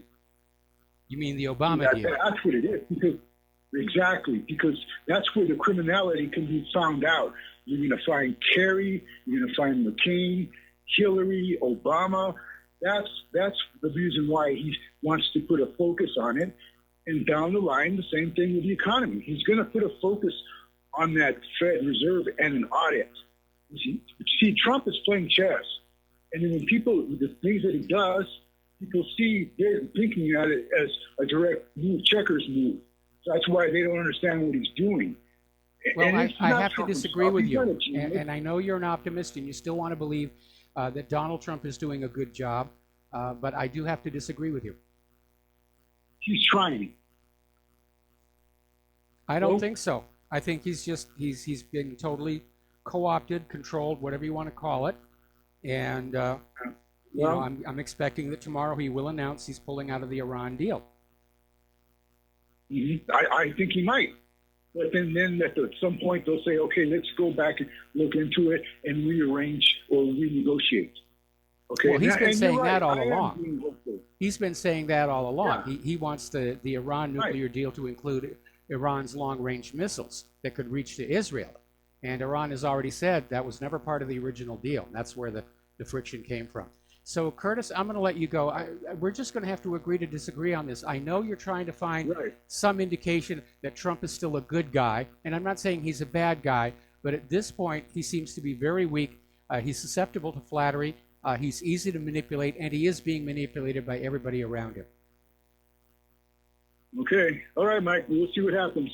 All right. We certainly will. Thanks a lot for the phone call. We're going to let you go. Phone lines are now open, 800-313-9443.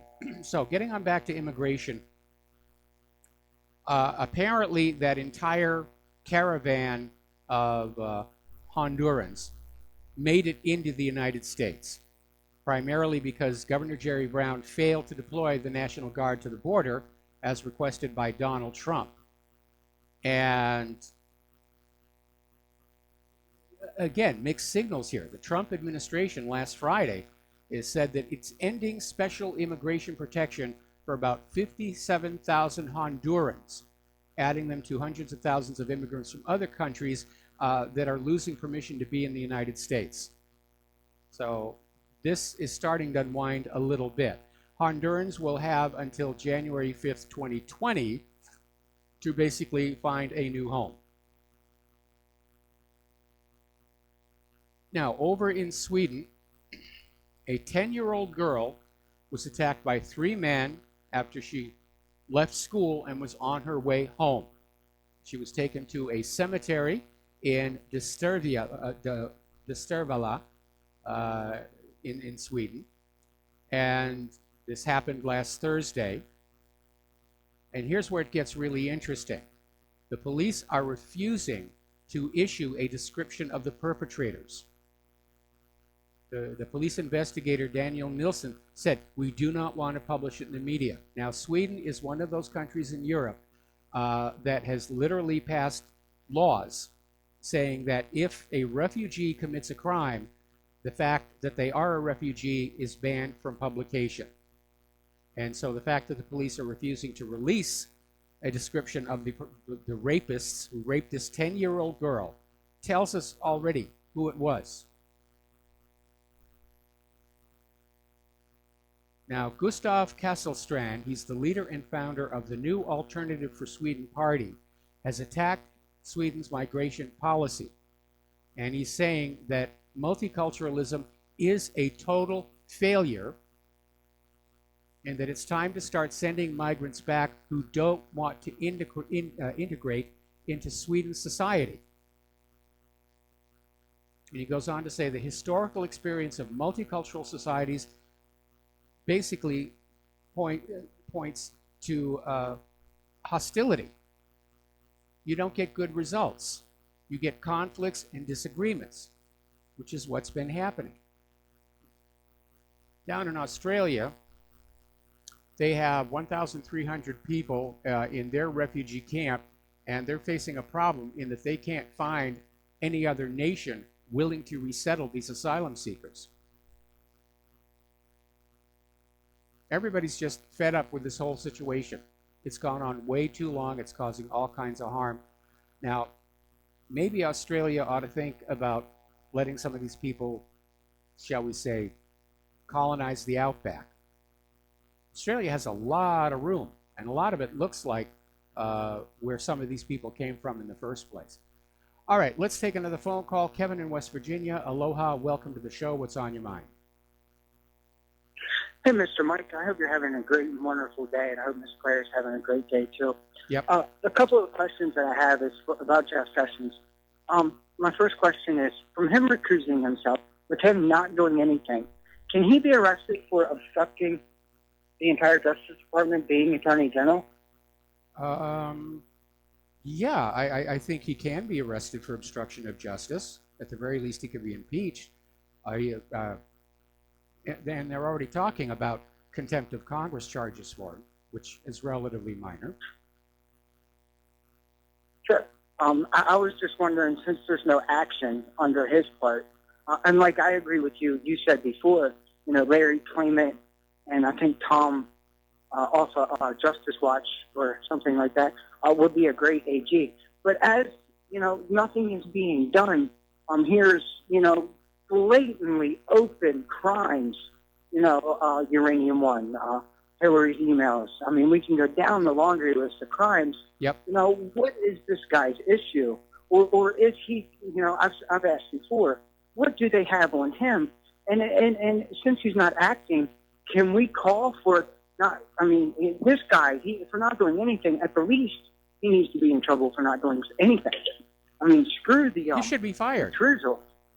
Trump should fire him just, for sitting on his duff and doing absolutely nothing. I mean, Donald Trump, one of the promises he made during the campaign was Hillary Clinton in jail, and that's the one I most wanted to see. And under Trump's Title II authority, he can fire anybody at any time for any reason. And of course, the corporate media will say, "Oh, it's obvious evidence of a cover-up. We've got another corruption scandal." But Trump needs to stop listening to the corporate media, because most of America has stopped listening to the corporate media. And Trump really needs to focus more on what's out here in the independent media, because the independent media is the reason why the corporate media failed to put Hillary in the White House. Sure, absolutely. And you made a good point with your last caller. I think his name was Curtis. We can agree to disagree. And I love that you said that, because at the end of the day, we're Americans. We need to stand up for one another. And if I don't stand up for you, when they come and take you, when they come to take me, nobody's going to stand up for me. And that's what I wish we would do in this country, is have each other's backs and screw, the different beliefs and everything like that. At the end of the day, we have a same common heritage, and that's we're American. Let's start acting like it. Yes. I mean, not you, but, other people in general. I mean, and that's what's so great, is we can disagree. But like I said, at the end of the day, I'm putting my life on the line to disagree with what you got to say, because it's only fair. Okay. And that's all I have. And that's all I have for you, Mr. Mike. I just wish, more people would be like you and just put down these differences and just come together under the First Amendment, under the entire Bill of Rights, honestly. Yeah, we better use that Bill of Rights, because they're trying to take it away. The Second Amendment is under attack. They're ignoring the Fourth and Fifth Amendments completely. They're ignoring the 10th Amendment completely. And now they're trying to sell the idea that there should be exceptions to the First Amendment. You're not allowed to criticize Israel. That's off limits. And once they do that, there'll be other exceptions. Okay? You're not allowed to criticize vaccines. You're not allowed to criticize GMO. You're not allowed to criticize the poor quality products put out by American corporations. We're already on that slippery slope down to where we're going to lose everything this country was founded on. I totally agree. Will you give me clarification? And you have a great rest of the show, sir. All right, I certainly will. Thanks an awful lot. And by the way, for those who were asking, Claire is actually doing a lot better now. She's not totally over her bad back, but she's really doing a lot better. And we know what the problem really is. It's her L5 vertebra. And so I'm just doing my best to take care of her. All right, let's take another phone call. Francis in North Carolina. Aloha. Welcome to the show. What's on your mind? Aloha to you both. Aloha. As well as everyone shaking and baking over in that other island. Yeah. Best wishes to them. Best wishes to them. Yeah. Thank I you. know that the various various alphabet soup agencies, as well as the various parts of the electoral programs, if you want to call it that, or groups are concerned, politicians-wise, all that, or probably listening to your show and so forth.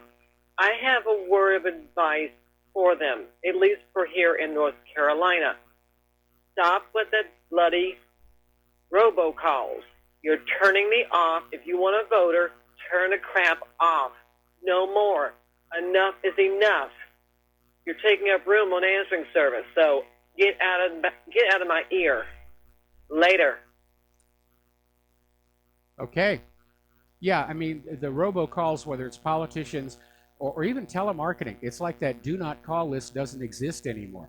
I actually got a telemarketing call the other day. The message was recorded in Chinese, and I'm trying to figure how on earth did they ever think they were going to get a customer from this. But it is totally out of control, and it's very, very frustrating to deal with. Francis, we're going to have to let you go. We're doing another commercial break, and we'll be back with another caller after these few words.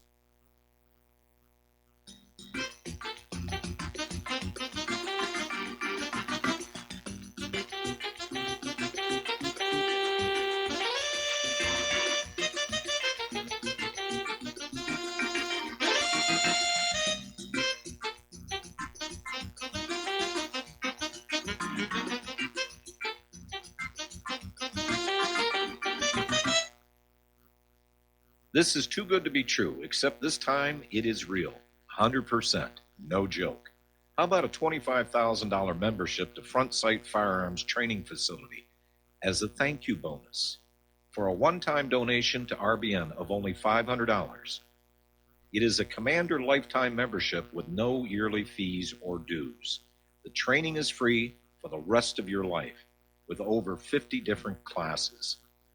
Then leave it to your designated beneficiary. You provide the approved firearm, holster, ammo, eye, and ear protection.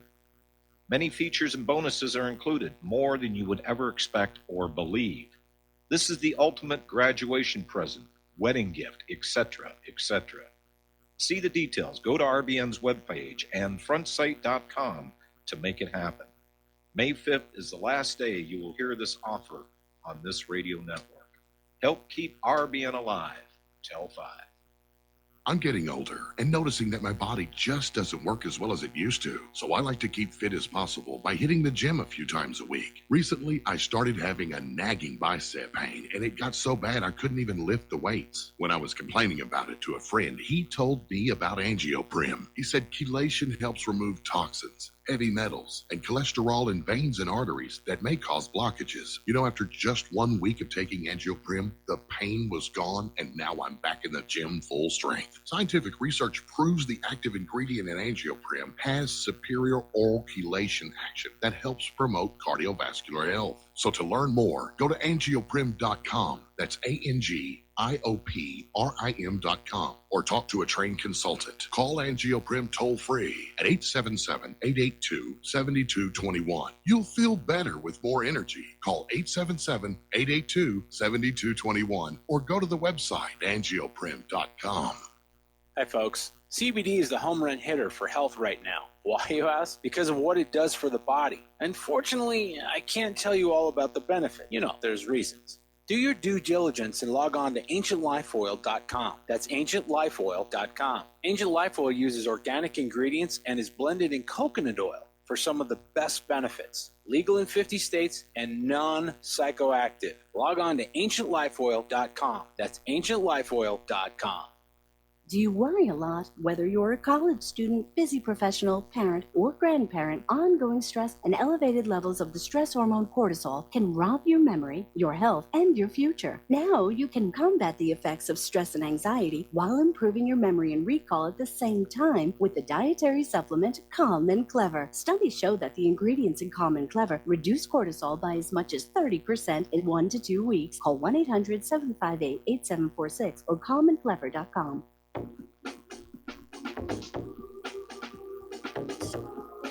What really happened with your host, Mike Rivero.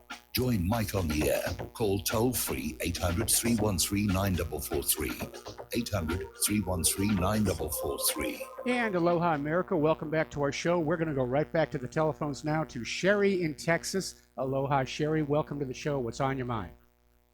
Aloha, Mike. I'm getting your whole show from 3 o'clock.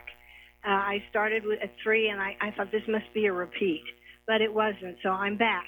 And Okay. I want to talk about something you're talking about just now. It's already been said by somebody else that there's not going to be a war. I didn't think there would be anyway. But it's going to be against the deep state and and what they're doing to our Constitution. And this will be the war. And I can point to other things to why I think this, that would take up a lot of time. Let me just go to an example that I was faced with. I texted my son and daughter-in-law because I was in harm's way. There was a huge power, well, it seemed like a power surge, but it wasn't. It was that the electric company had the power into our homes up. They elevated the power to our homes. And this came on the heels of a fiber optic cable being installed in a tower nearby. And it's there to accommodate, I think, smart technology. There's going to be homes that may have to be rewired because of this surge. This is why everyone's bill went up so much. Well, and hang on just a minute. Hang on just a minute. Okay, let's back up. First of all, a fiber optic cable is not going to have any effect on the electricity going into your home. Now, when you say there's a surge, are you telling me that the power company is overvolting your house? That's exactly it. And they wanted me to talk to somebody who they had hired to explain this. I said, if it has to do with power surges, I don't want to hear it. There are such a thing as power surges. They're selling these little things you can buy to protect yourself from a power surge, more money, right? But this isn't what it is. This was, I phoned the electric company, and I said, you get this thing down right now. I've just had my fluorescent blowout that always takes 2 minutes to come on. I've had a plug just melted from my heater. This was the first part of March, and it was still cool. And I've been trying to get it out of the wall. The whole plate was blackened, and I could see that it had melted. And my lights were blowing out, my water heater overheated, and it was also set incorrectly at the factory. It was set at 130 instead of 120 degrees, so it came to me overheated anyway. And I've had all that fixed. I've got a lot of 25-watt bulbs. I like the soft white 25-watt. You can't read by them, but I have brought everything down so much to accommodate this increase of power to our homes. I think it's the text I sent to my son and daughter-in-law said that this had happened.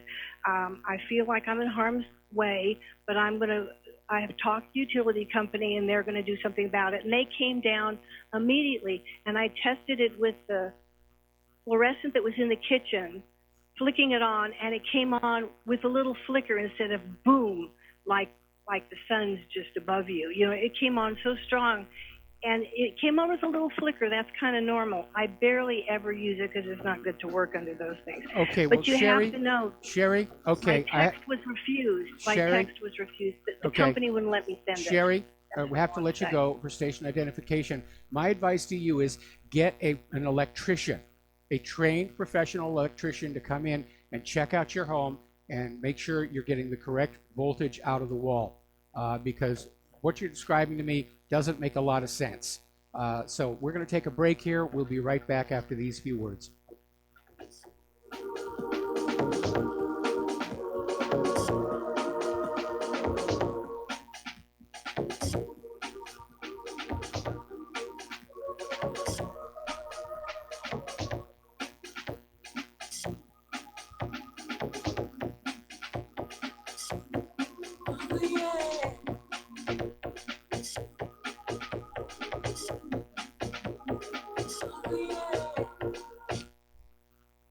This is too good to be true, except this time it is real. 100%. No joke. How about a $25,000 membership to Front Sight Firearms Training Facility as a thank you bonus for a one-time donation to RBN of only $500? It is a Commander lifetime membership with no yearly fees or dues. The training is free for the rest of your life with over 50 different classes. Then leave it to your designated beneficiary. You provide the approved firearm, holster, ammo, eye, and ear protection. Many features and bonuses are included, more than you would ever expect or believe. This is the ultimate graduation present, wedding gift, etc., etc. See the details. Go to RBN's webpage and frontsight.com to make it happen. May 5th is the last day you will hear this offer on this radio network. Help keep RBN alive. Tell 5. You're listening to Republic Broadcasting Network. Because you can handle the truth.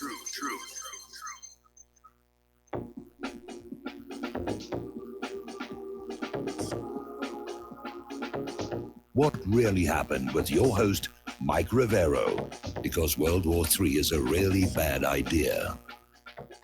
Here is your host, Michael Rivero. And aloha, America. Welcome back to our show, hour number 3. The phone lines are open, 800-313-9443.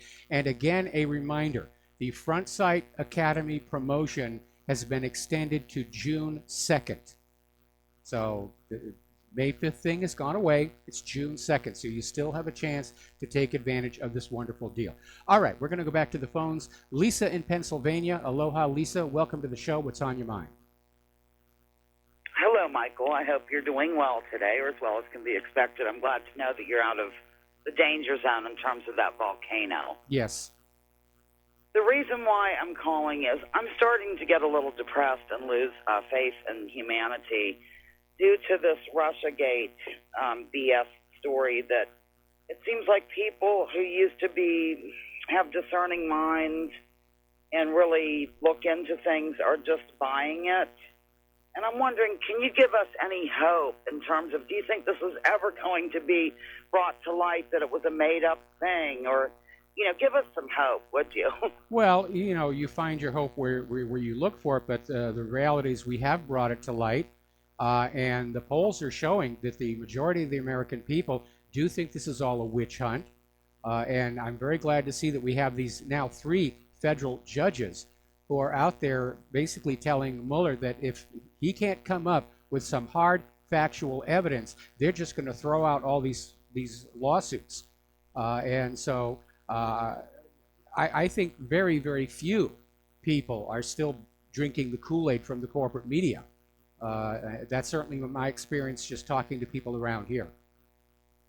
Well, I hope you're correct. And in terms of the corporate media, I understand that the viewership and readership is down quite a bit, but it's really an uphill battle to fight that because it saturates humanity. Do you know what I'm saying? It's hard to avoid some sort of talking point that originated with the corporate media.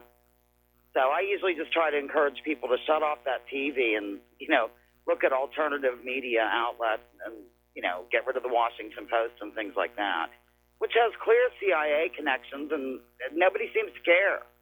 It's out in the open. They're not hiding it. That Jeff Bezos, who owns the Washington Post, he's also the owner of Amazon and sits on the Pentagon board.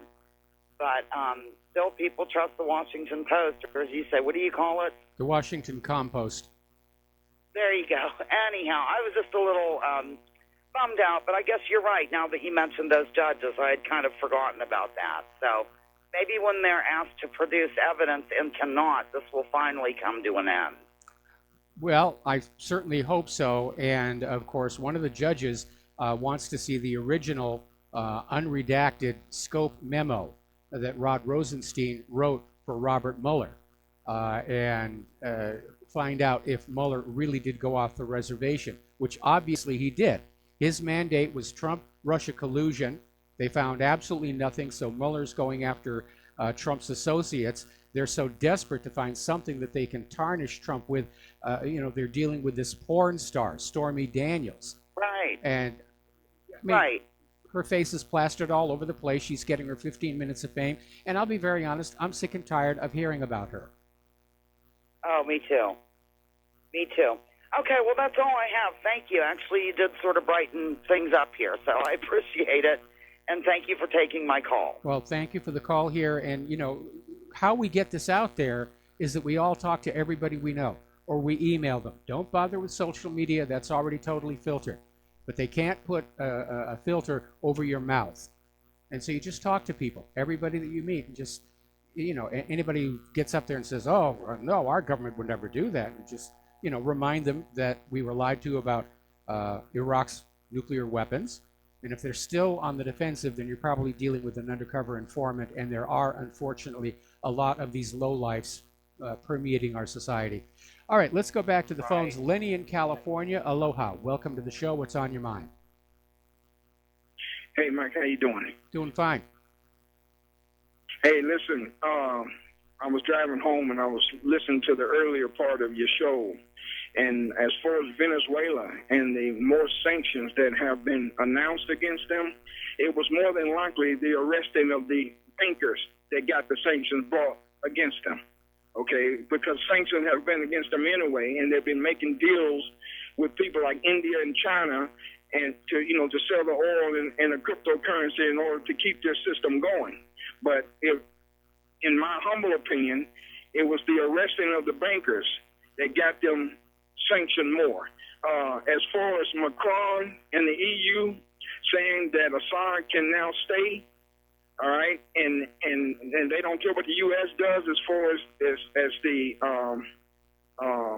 Assad is concerned. To me, it's just another case of good cop, bad cop in the long game that the U.S. and the EU are playing for their Zionist banking masters, are in my opinion. Because as soon as it's convenient for them to say Assad can go again, they're just going to turn around and say that he can go again. And my question to them is, who in the hell are they to say somebody can stay or go who's been elected in their own country by their own people in the first place? Well, they don't really have a right to do that, but we're seeing all these great imperial powers.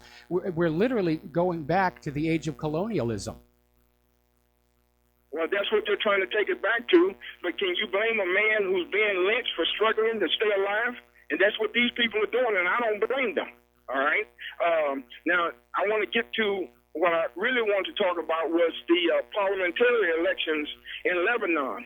Regardless of the Saudi money in Israel telling them who they should and shouldn't have, Hariri lost big time. Yes. And not only did he lose their mic, he's in bigger trouble because now he's expendable. Okay? Yes. They can get rid of him just like they did his daddy before him because he's of no more use to them.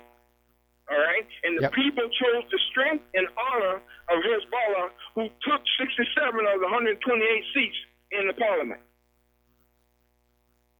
Yep. You're absolutely right. Okay? And and I'm telling you, he's in bigger trouble now. Now, what Hezbollah and the Lebanese and the Syrians and Iranian, and the biggest winners out of this is Iran, in my opinion, okay, because they're getting even stronger. But what they have to watch now is Israel coming in, or the CIA, that evil entity that Paul spoke about earlier, the caller who, and he's 100% right, I'm with him, all right? What they have to watch now is them assassinating Hariri like they did his daddy and then blaming it on the Hezbollah or Assad or Iran or Russia so they can start another world war. Well, I think, first of all, the issue would be Hariri is now going to be out of power. There's not much point in assassinating him other than to silence him. I think the real danger, though, is that Israel may just haul on off with another attack on Lebanon and do a targeted strike against Beirut in an attempt to disrupt the new incoming government so that it can be toppled and there can be another Hariri-like puppet ruler put in place. Because that's where Hariri's father came from. It was a covert intervention to regime change the country. Okay, here's my question. What does Israel think Hezbollah is going to do once they do that? Well, Hezbollah is going to fight back, obviously, and it could ignite a new Israeli-Lebanese war. And we know that Israel's been talking tough about Lebanon, including veiled threats of military action if Hezbollah won this parliamentary election, which they did. We know that Israel still wants that Litani River. They're running short of water in Israel, and they're just going to go ahead and steal it from other people. Well, welcome to the world, Israel. The Palestinians have been running short of water since you took theirs. All right? So here's my thing. What happened to Israel the last time they attacked Lebanon and Hezbollah fought back? How did Israel fare then? They didn't do very well, and ultimately, though, Israel could drag the U.S. government into a new war on Lebanon. Yeah, and that's the plan. And since that new base, American base, is set up in Israel, I think that's why it was set up. They want a world war one way or the other, and they're not going to stop until they get it. But my thing is fine. If you want to start, finish what you start. But, you know, I don't think American soldiers, men and women and children, should be dying for it. I agree. I absolutely agree. I absolutely agree. All right, thank you for your time, sir. These wars are cooked up by these ancient fossilized politicians for middle-aged people to pay for and young people to die in. All right, well, Lenny, thank you for the phone call. We're going to let you go. The phone lines are open again. We're going to do a shout-out to our on-air affiliates who are just now rejoining the network. Now, out in Chula Vista, California, artists painted a mural on the wall of a school, and basically it depicted an Aztec warrior carrying the severed head of President Donald Trump on a spear, and in his other hand he had a heart, presumably from Trump, given the history of Aztec sacrifices. And it promptly created a huge outrage, and it was immediately covered up after the local news made inquiries. But by then, photos taken by students with their cell phones had already gone viral. So now the mural has been repainted to remove the offending image. And it's another reminder, our public education system has been taken over by the liberals, and it's no longer about education, it's about indoctrination. They're trying to brainwash our kids to make them good little liberals who will believe as they're told to believe and do as they're told to do. That's basically it here. Now, story coming out of TechDirt, it appears that law enforcement in this country do not like it when the public complains about their behavior. And there's a lot to complain about. Unjustified tasings, unjustified shootings. Remember that story we had last week? They had a prisoner on the ground. He'd surrendered. He'd gotten down, on his own. No resistance whatsoever. There was an officer on his back, had the cuffs on him, and a second officer runs up and just delivers a kick to his head. Now, obviously, that should require a complaint. So apparently, police officers are now abusing certain laws so that they can arrest people for trying to file complaints. And apparently, this is really out of control down in the state of Louisiana. And what they're doing is they're trying to say that a complaint against a police officer represents criminal defamation. And if the person goes to court, simply by proving that the police officers really did what was reported in the complaint, the case will get thrown out of court. But it costs ordinary citizens a huge amount of money to go to court to fight a defamation charge.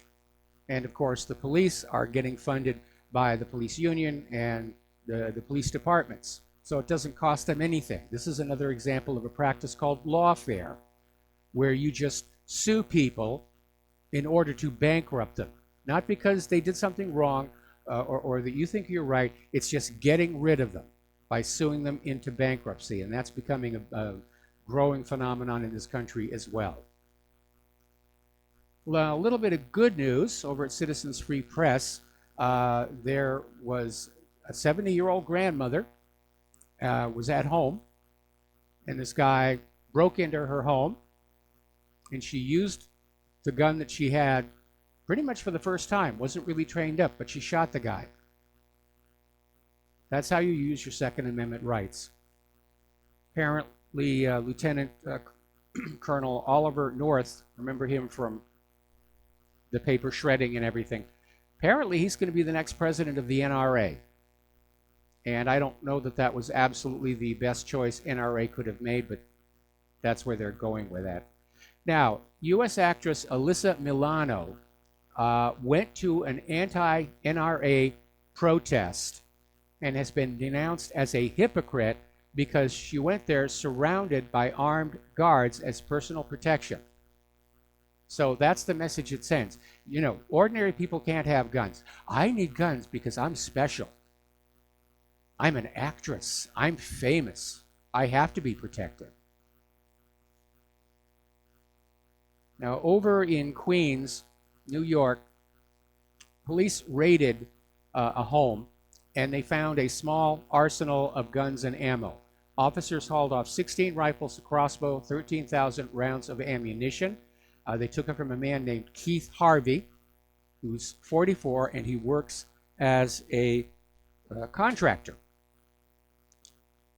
And the police just grabbed all of this. Now, this man, Harvey, has no prior criminal records. And they have charged him with multiple counts of illegal weapons possession. Apparently, 3 of the rifles were assault weapons. And they posted his bail at $150,000, which apparently he can't pay, and he's still in jail heading for a trial.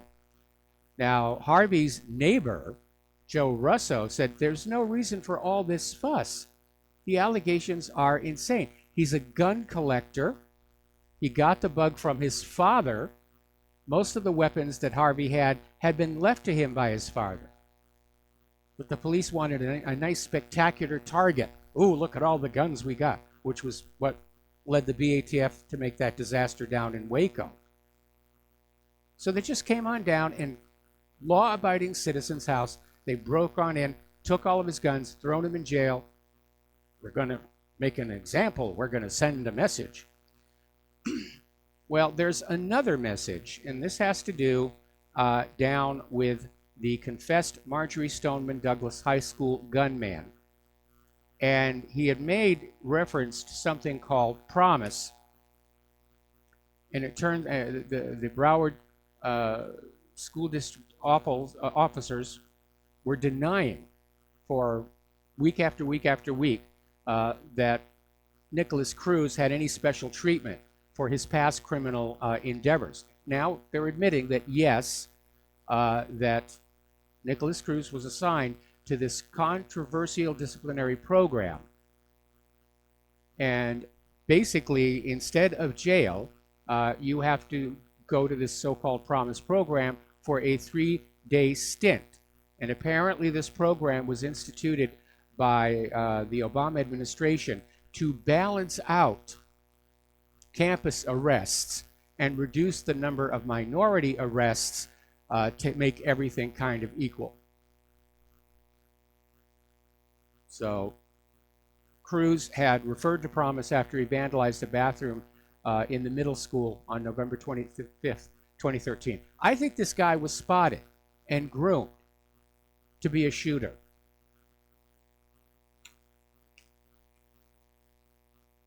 I think it was another hoax. Okay, over on JetBlue. This is probably going to worry people who like to fly. There's been another incident of a failed window on an aircraft. JetBlue flight 1052 was in the air heading to Tampa Sunday when the outer layer of the front cockpit windshield shattered. Now, the plane didn't depressurize, but the window cracks did force the plane to be diverted to Fort Lauderdale International Airport. So what is going on with all of these aircraft that are just deciding to fail? Are the airlines, in fact, cutting too many corners on maintenance? Are the aircraft manufacturers cutting too many corners on building the planes? Because it seems like American aviation, commercial aviation, isn't what it was years ago. There have been all kinds of problems. And it's part of the decline of our empire, where we can't build the high quality products we used to build. We can't maintain the products that we already have. To me, the signs of decay are obvious. We're a dying empire lashing out at the world in its death throes. So we're coming up here on another commercial break, and we'll be back after these commercials with more news about science, big pharma, medical, whatever, things like that. We'll be right back.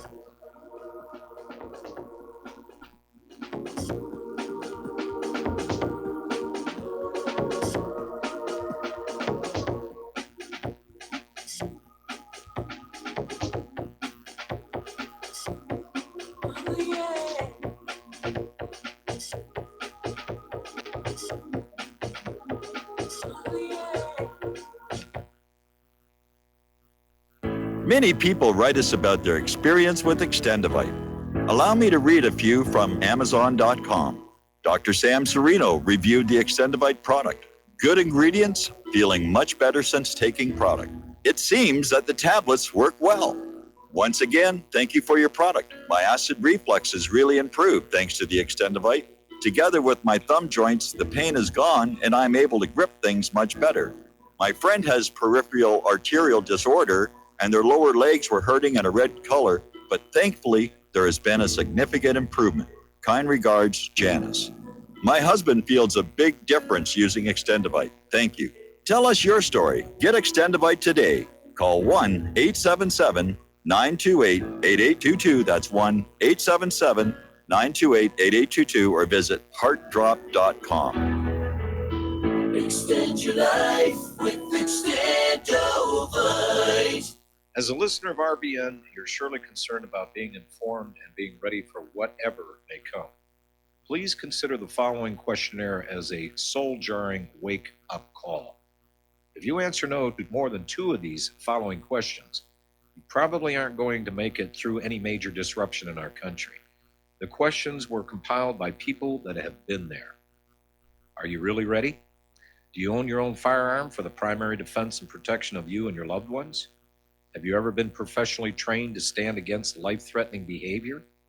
Have you ever practiced enough to fire 500 rounds during a 2 to 4 day time frame, day and night? Can you load, unload, fire, and clear a jam in total darkness? Have all the adults in your household been professionally trained?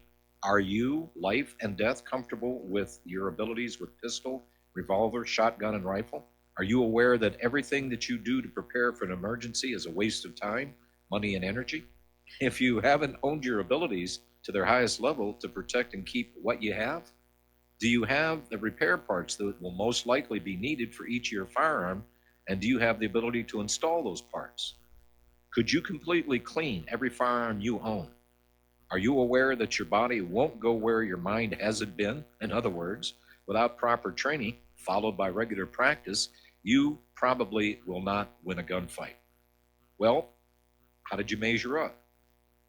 Take the once-in-a-lifetime opportunity to start correcting your deficiencies by receiving your Commander Lifetime Membership with Front Sight Firearms Training Facility. A one-time donation to RBN for $500 will give you a Commander Lifetime Membership at Front Sight as a tremendously huge thank you bonus. See details on RBN's webpage to make it happen. The clock is ticking. You had better be ready before it happens. What this country is coming to, I sure would like to know. If they don't do something by and by, the rich will live and the poor will die. Doggone, the panic is on. Can't get no way, can't draw no pay, unemployment. And aloha, America. Welcome back to our show here. We're going to go back to the telephones. Brendan in San Francisco. Aloha. Welcome to the show. What's on your mind?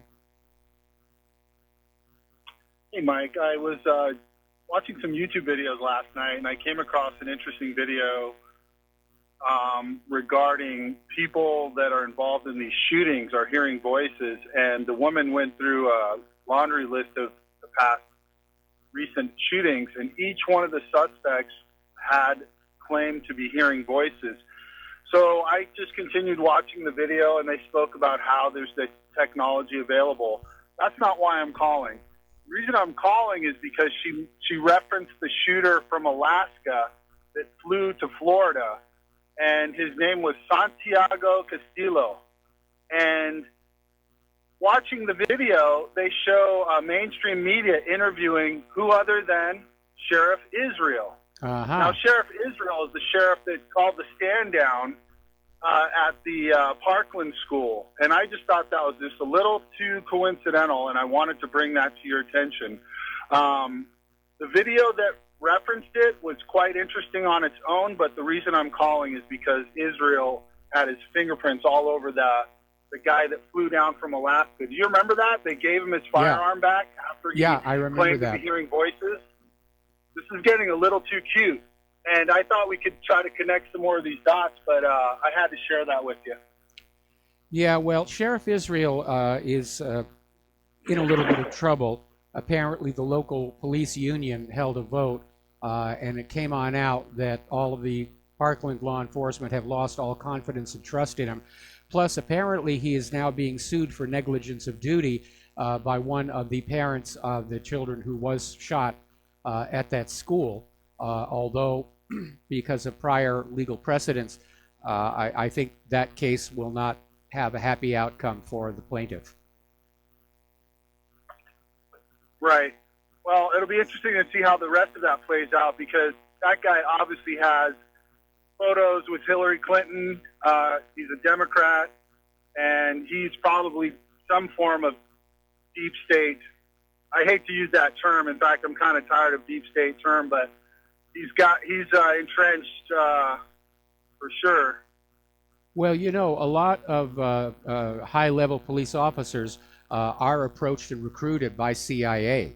And if you go all the way back to the assassination of Robert F. Kennedy, there was this witness, Susan Serrano, who saw Sirhan Sirhan in the company of a woman in a polka dot dress, and she was taken in for an interview, which turned out to be a harassing session by an officer named Hernandez, who was rumored to have connections with the CIA, and he just tried to threaten her and bully her into changing her story. And ultimately, she turned around and sued, and because of the lawsuit, the audio recording of this officer trying to get her to change her testimony was made public.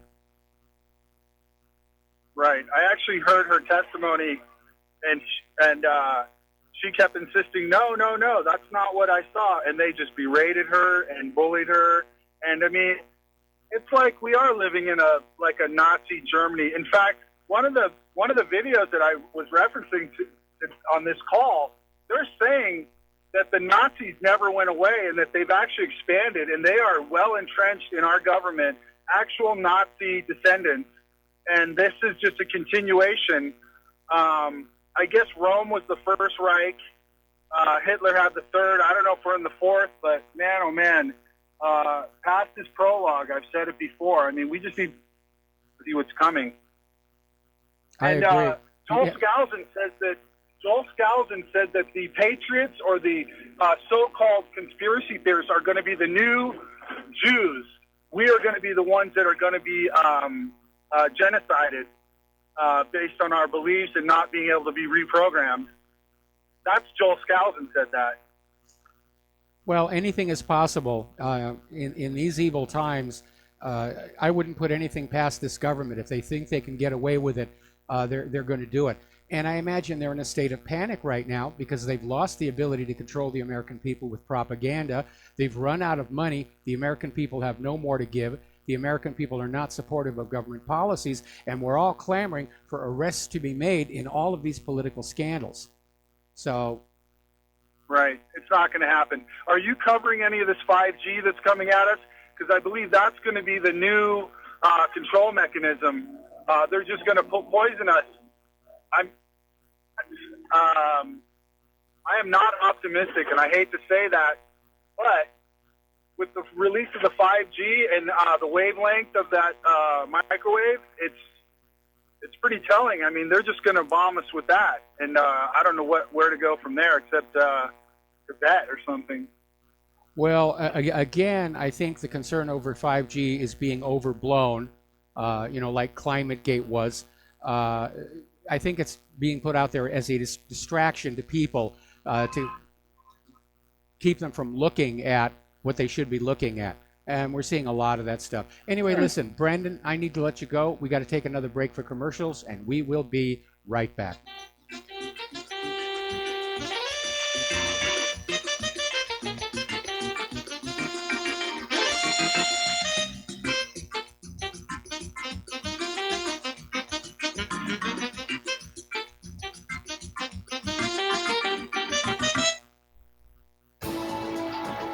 You are tuned in to the Republic Broadcasting Network. Visit our website by going to republicbroadcasting.org.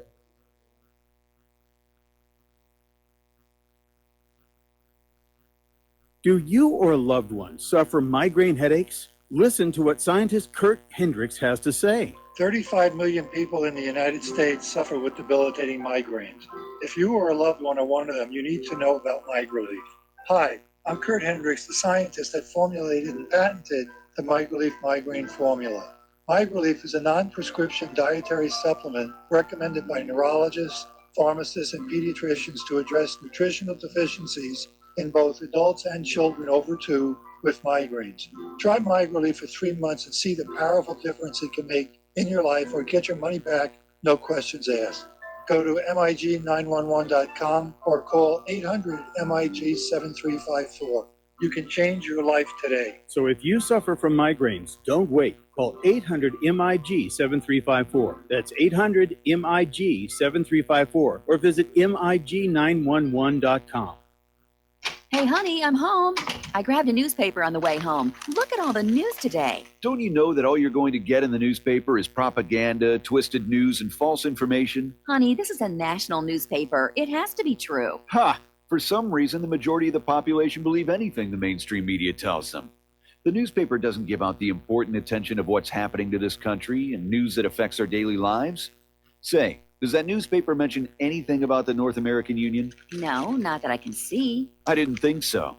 You need to go to www.newswithviews.com, where truth is more important than political correctness. That's www.newswithviews.com. Hey, don't throw that away. We can use that in the birdcage. Okay, move over. Let me start reading newswithviews.com. The truth? Read all about it at newswithviews.com. Newswithviews.com, where reality shatters illusion.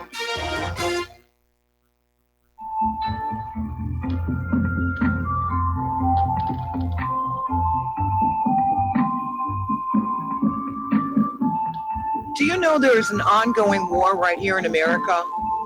Are you aware that U.S. citizens have been classified as enemies of the state since 1933? Have you recognized that our entire government is really a vast network of interlocking corporations engaged in commerce? Look up Title 28, Section 3002. Tune in to In Defense of Humanity on Saturday nights at 7 p.m. Central Time. Find out what's really going on and learn how to protect yourself and your family as flesh and blood men and women living in a corporate reality.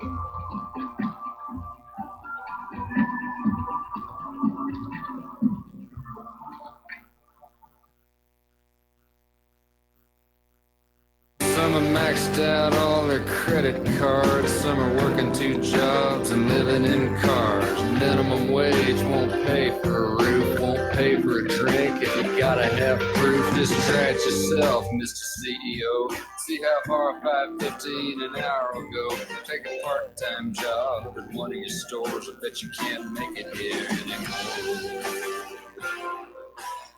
And aloha, America. Welcome back to our show here. Phone lines are open, 800-313-9443. So here's an interesting story, and it shows you just how powerful the vaccine lobby is. Up in Vancouver, the vice chair of British Columbia's Chiropractors College has resigned from his position after the Canadian Broadcasting Company revealed an anti-vaccination video he had created. Now, all the video said was that good nutrition is probably more effective at preventing illness than the vaccines. And of course, the local doctors groups who are getting rich off of pushing vaccines, they went ballistic and they brought pressure to bear and basically said, he's just a chiropractor. He doesn't know medicine, he's not qualified to speak. So they're on the attack there. Now, as you know, there's an opioid crisis in this country, and it has come from a combination of factors. First of all, the flood of new opium coming into this country from Afghanistan, coupled with the pharmaceutical companies and doctors' eagerness to sell you medications, even if they're not good for you. So here's a new study, and this comes from the University of Colorado at Boulder, and the study indicates that opioids actually delay healing. that they can actually cause chronic pain at the same time they're supposed to be numbing it. And they did this with this animal study.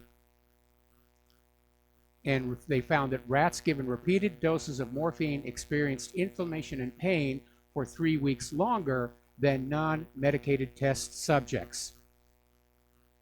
But it makes money. Therefore, it must be good. Because in the United States of America, what makes money is really, really good.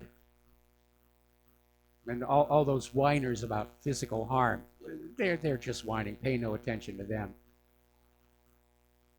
So let's get on over to Gardasil. Merck is being accused of fraud, deceit, and negligence.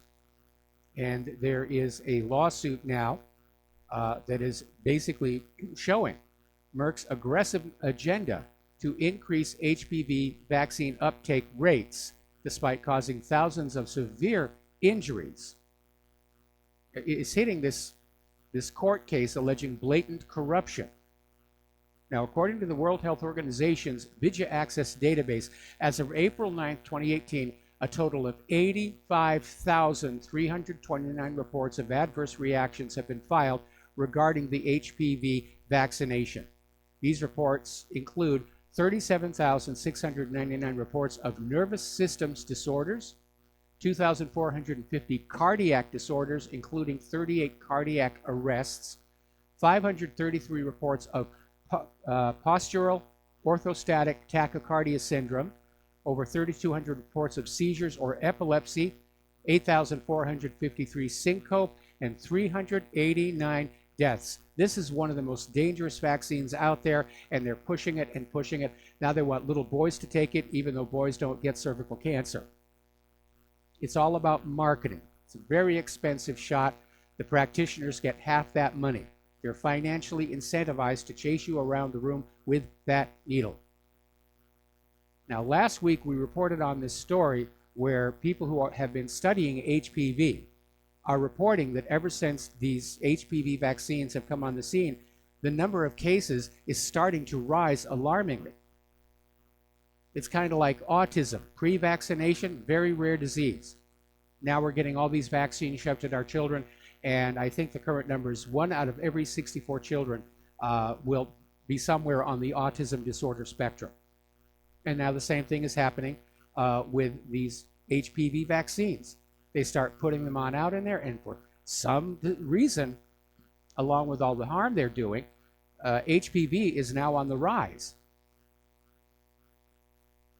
And it's probably for the same reason that we have seen these so-called mumps and measles outbreaks among populations of vaccinated people, because the attenuated pathogen reverts to full potency when it is administered into the body. They had that problem with the polio vaccine a while back. It's just all driven by the money.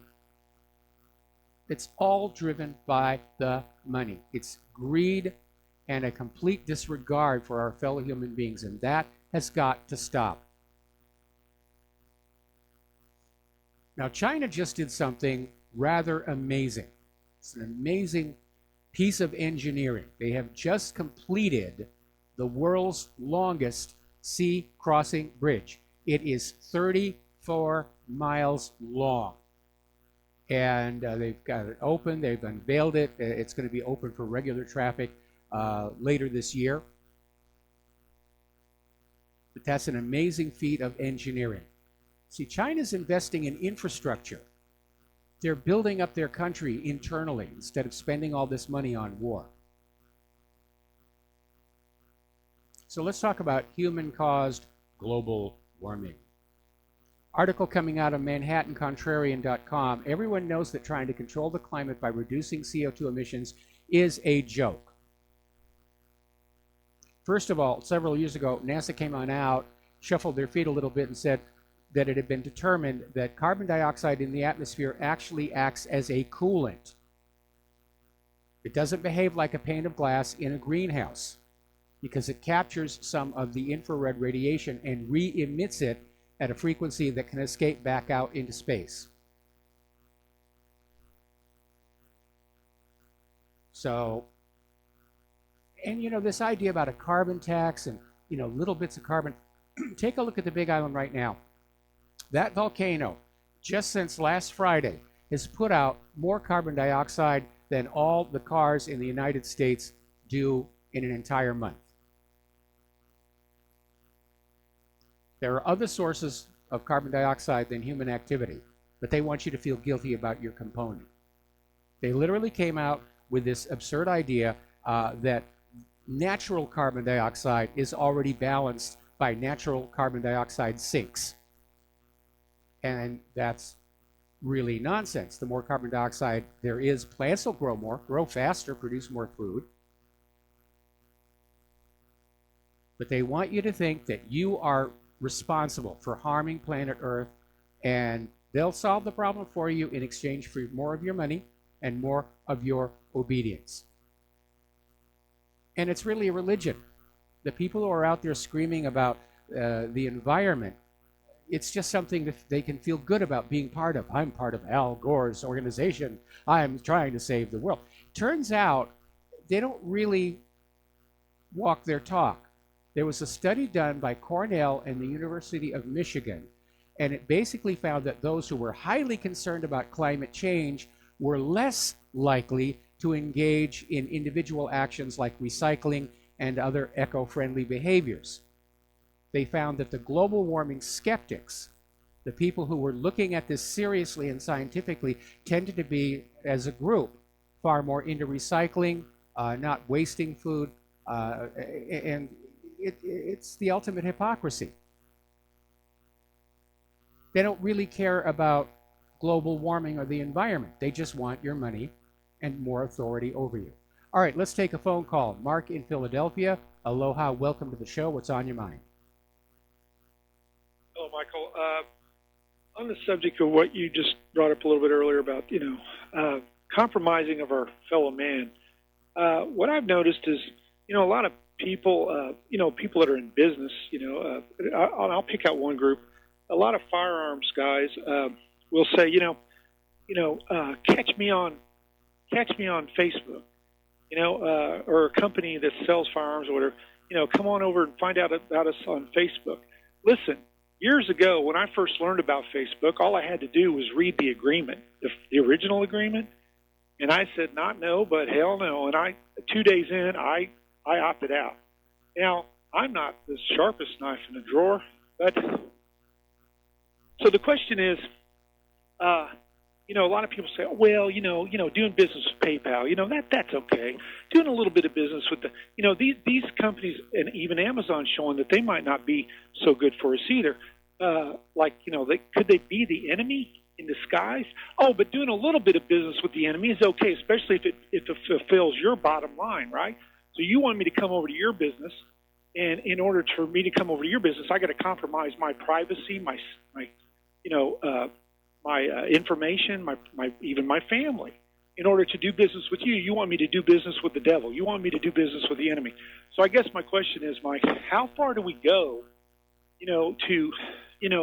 these platforms, oh, yeah, well, it's convenient, and it's real handy, and it's a good way to connect, but, oh, never mind that they're doing some dirty deeds over to the side, for instance, PayPal, whenever that deal happened with the transgender thing in North Carolina, yes, PayPal was one of the first corporations that stood up and said, we're going to boycott your state if you don't fall in line and let transgenders go into women's bathroom and look up their skirt.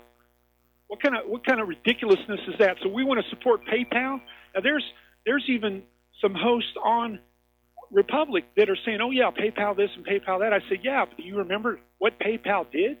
They tend to forget that, especially if it fulfills their bottom line, so if they want to sell something. So I guess I'm asking you, Michael, how far do we go in doing business with the enemy and in letting them compromise us? Because I see it as it's danger. Well, it is very dangerous because we're living in a time of extremely unethical behavior by corporations, and more importantly, we're starting to see corporations think they represent the government and have a right to go about imposing their will, their usually liberal agenda, on everybody else through threats of withholding their service. In the case of PayPal, it's hard to find an alternative that is as widely known and usable as PayPal. and some of the others, we just stopped using them at all. I've quit using Twitter and Facebook because, again, we're being filtered now, and I don't want to do business with them, especially after the way Facebook lied to us all about our privacy. So you're just going to have to take it on a case-by-case. Mike, didn't you sense that was what they were about to begin with, especially when you hear that Zuckerberg himself thought we were a bunch of idiots, and he didn't say those words. He said worse words like we're dumb, whatever. I remember what he said. Right? So why when I caught that, I said that's what he thinks of us and me. Forget it. I'm not doing business with somebody like that. He thinks he's an elitist. He's a little pomp-ass special person that thinks he's better than us, and he treats us however he wants. And I don't do business with people like that because they're here to hurt us. So why don't people wake up to that? See, and then when these corporations stood up and wanted to boycott the NRA, Hertz and some of these other corporations, I say we boycott them all. I don't care if I have to walk across town instead of renting a car. I'm going to do it. Screw them. I'm not going to let my countrymen be compromised. I'll leave it at that. So I say that I'm not going to do business with somebody that wants to encourage me to do business with the enemy. I will not do it. I stand for that. I stand for what's wholesome for our country. And if we don't, people should have started doing this before, and because that's how we got to this point. We let them move the line in the sand where they're basically taking everything, So I'll leave it at that, Mike. So maybe you can share that with the rest of the people out there and make some sense of this, because it doesn't make any sense to me why we're allowing ourselves to be compromised. I won't do business with companies that compromise us. So thank you. All right. Well, you're welcome. You probably heard the old story about boiling a frog slowly, and I don't know if that's actually true or not. And for obvious reasons, Mythbusters refused to do that particular experiment. But unfortunately, we're at a time of tremendous wealth inequality, and that gives the ultra-rich the means with which to oppress the rest of us. And eventually their ego gets the better of them, and they think because they're wealthy, they have a right to do that. Andrew Carnegie actually believed that the super rich were a completely different species of human being to be served by the other human beings down there on the workflow. And there is no restraint or control because the government is fully on the side of the ultra rich. Now, speaking of Zuckerberg, and as long as we're talking about Hawaii so much, over on Kauai, where they just had those horrible, horrible floods, Zuckerberg bought himself a huge chunk of land for his Hawaii estate. Then he angered everybody by putting up this big, tall wall around it, which actually cut off the ocean breeze for everybody who was living inland. Now, the problem with his 700-acre property is that there are small subplots of land inside it that are owned by Native Hawaiians. It's called the inherited lands. And some have been willing to sell. Most don't. Hawaiians have a deep emotional connection to the land, probably because there's so little of it out here in the middle of the Pacific. But apparently, Zuckerberg is resorting to the courts and suing these Hawaiians in what are called quiet title lawsuits, requesting the forced sales at public auction to the highest bidder. And obviously, he's going to be the highest bidder. And I think one of the reasons I like that George Clooney movie, The Descendants, outside of the fact that I've been to a lot of the places where they filmed it, is it did accurately capture the feeling that most indigenous Hawaiians have toward the land. And they don't want to give it up. And on the other hand, we have, of course, people who are extremely wealthy who simply force their way on in, buy up the entire place, and the indigenous Hawaiians are literally being marginalized in their own country. Because remember, Bill Clinton admitted the Hawaiians never surrendered their sovereignty during the annexation. So the U.S. government's attitude is, we're really sorry. We're not going to give the land back, but we're really sorry. But again, it's another case of lawfare, of using the courts to force people to come to a settlement rather than face bankruptcy. And that's what Zuckerberg is counting on. That faced with these quiet title lawsuits, most of the people who own these lands don't have the resources to hire a lawyer and fight back.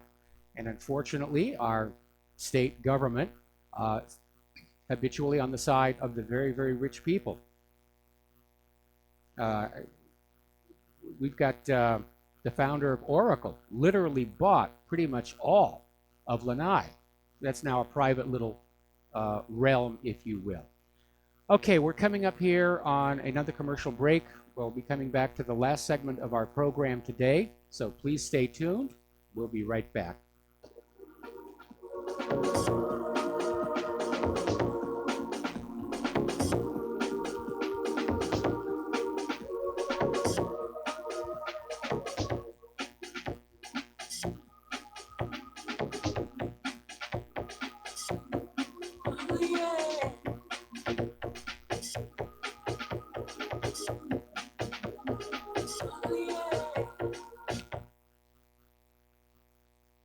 Homeowners, are you in foreclosure, expecting to be served with a foreclosure lawsuit, or suspect your lender has coerced you into an illegal mortgage transaction?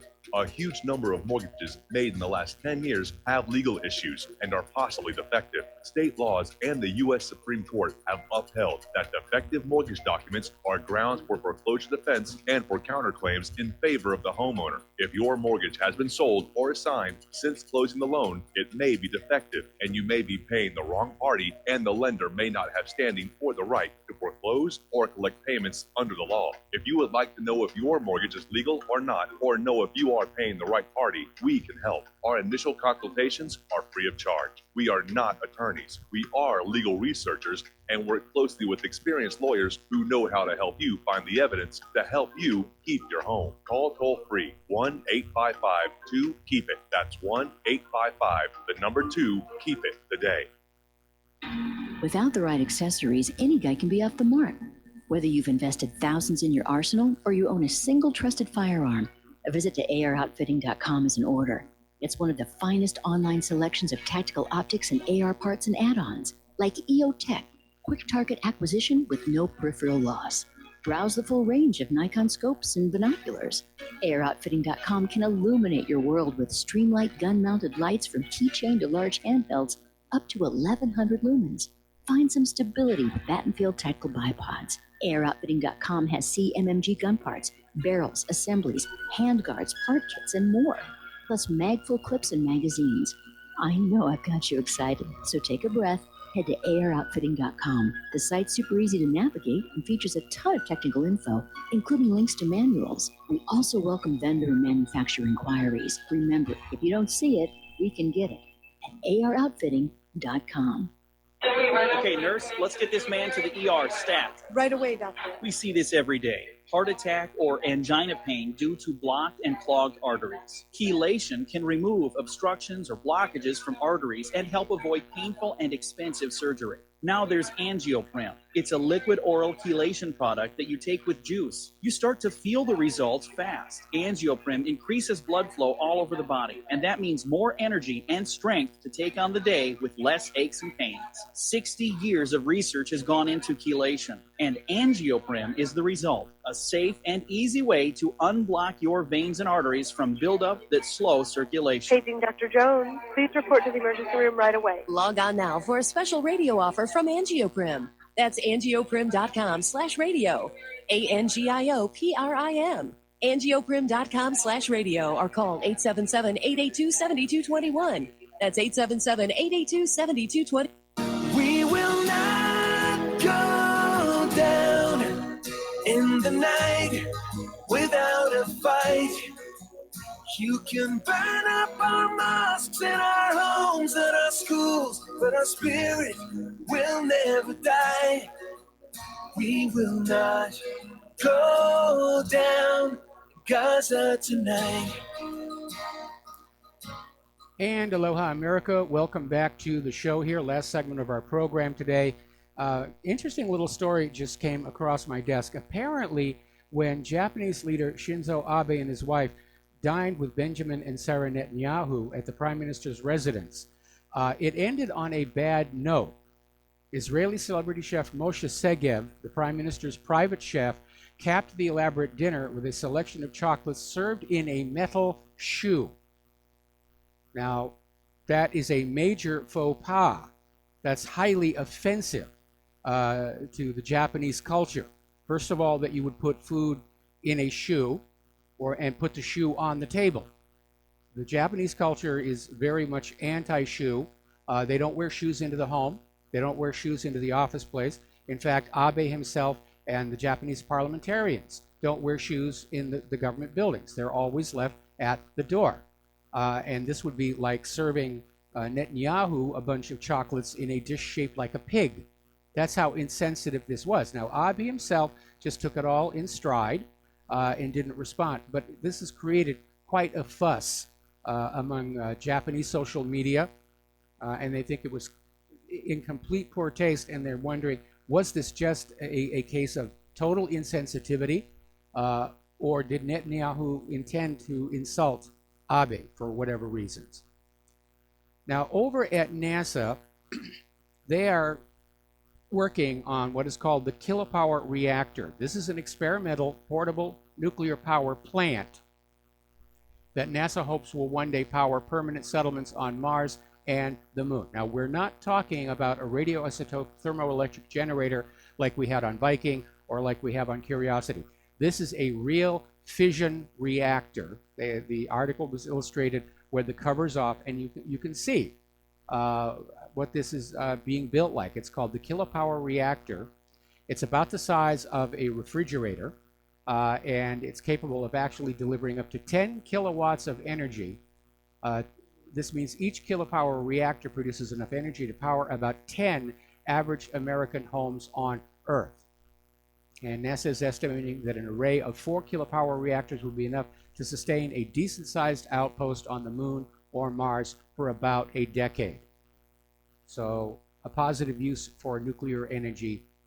And of course, we're going to get a lot of screaming from people about the risk of launching a nuclear reactor into space. But it has been done before. Now, this probably should have been under the heading of ClimateGate.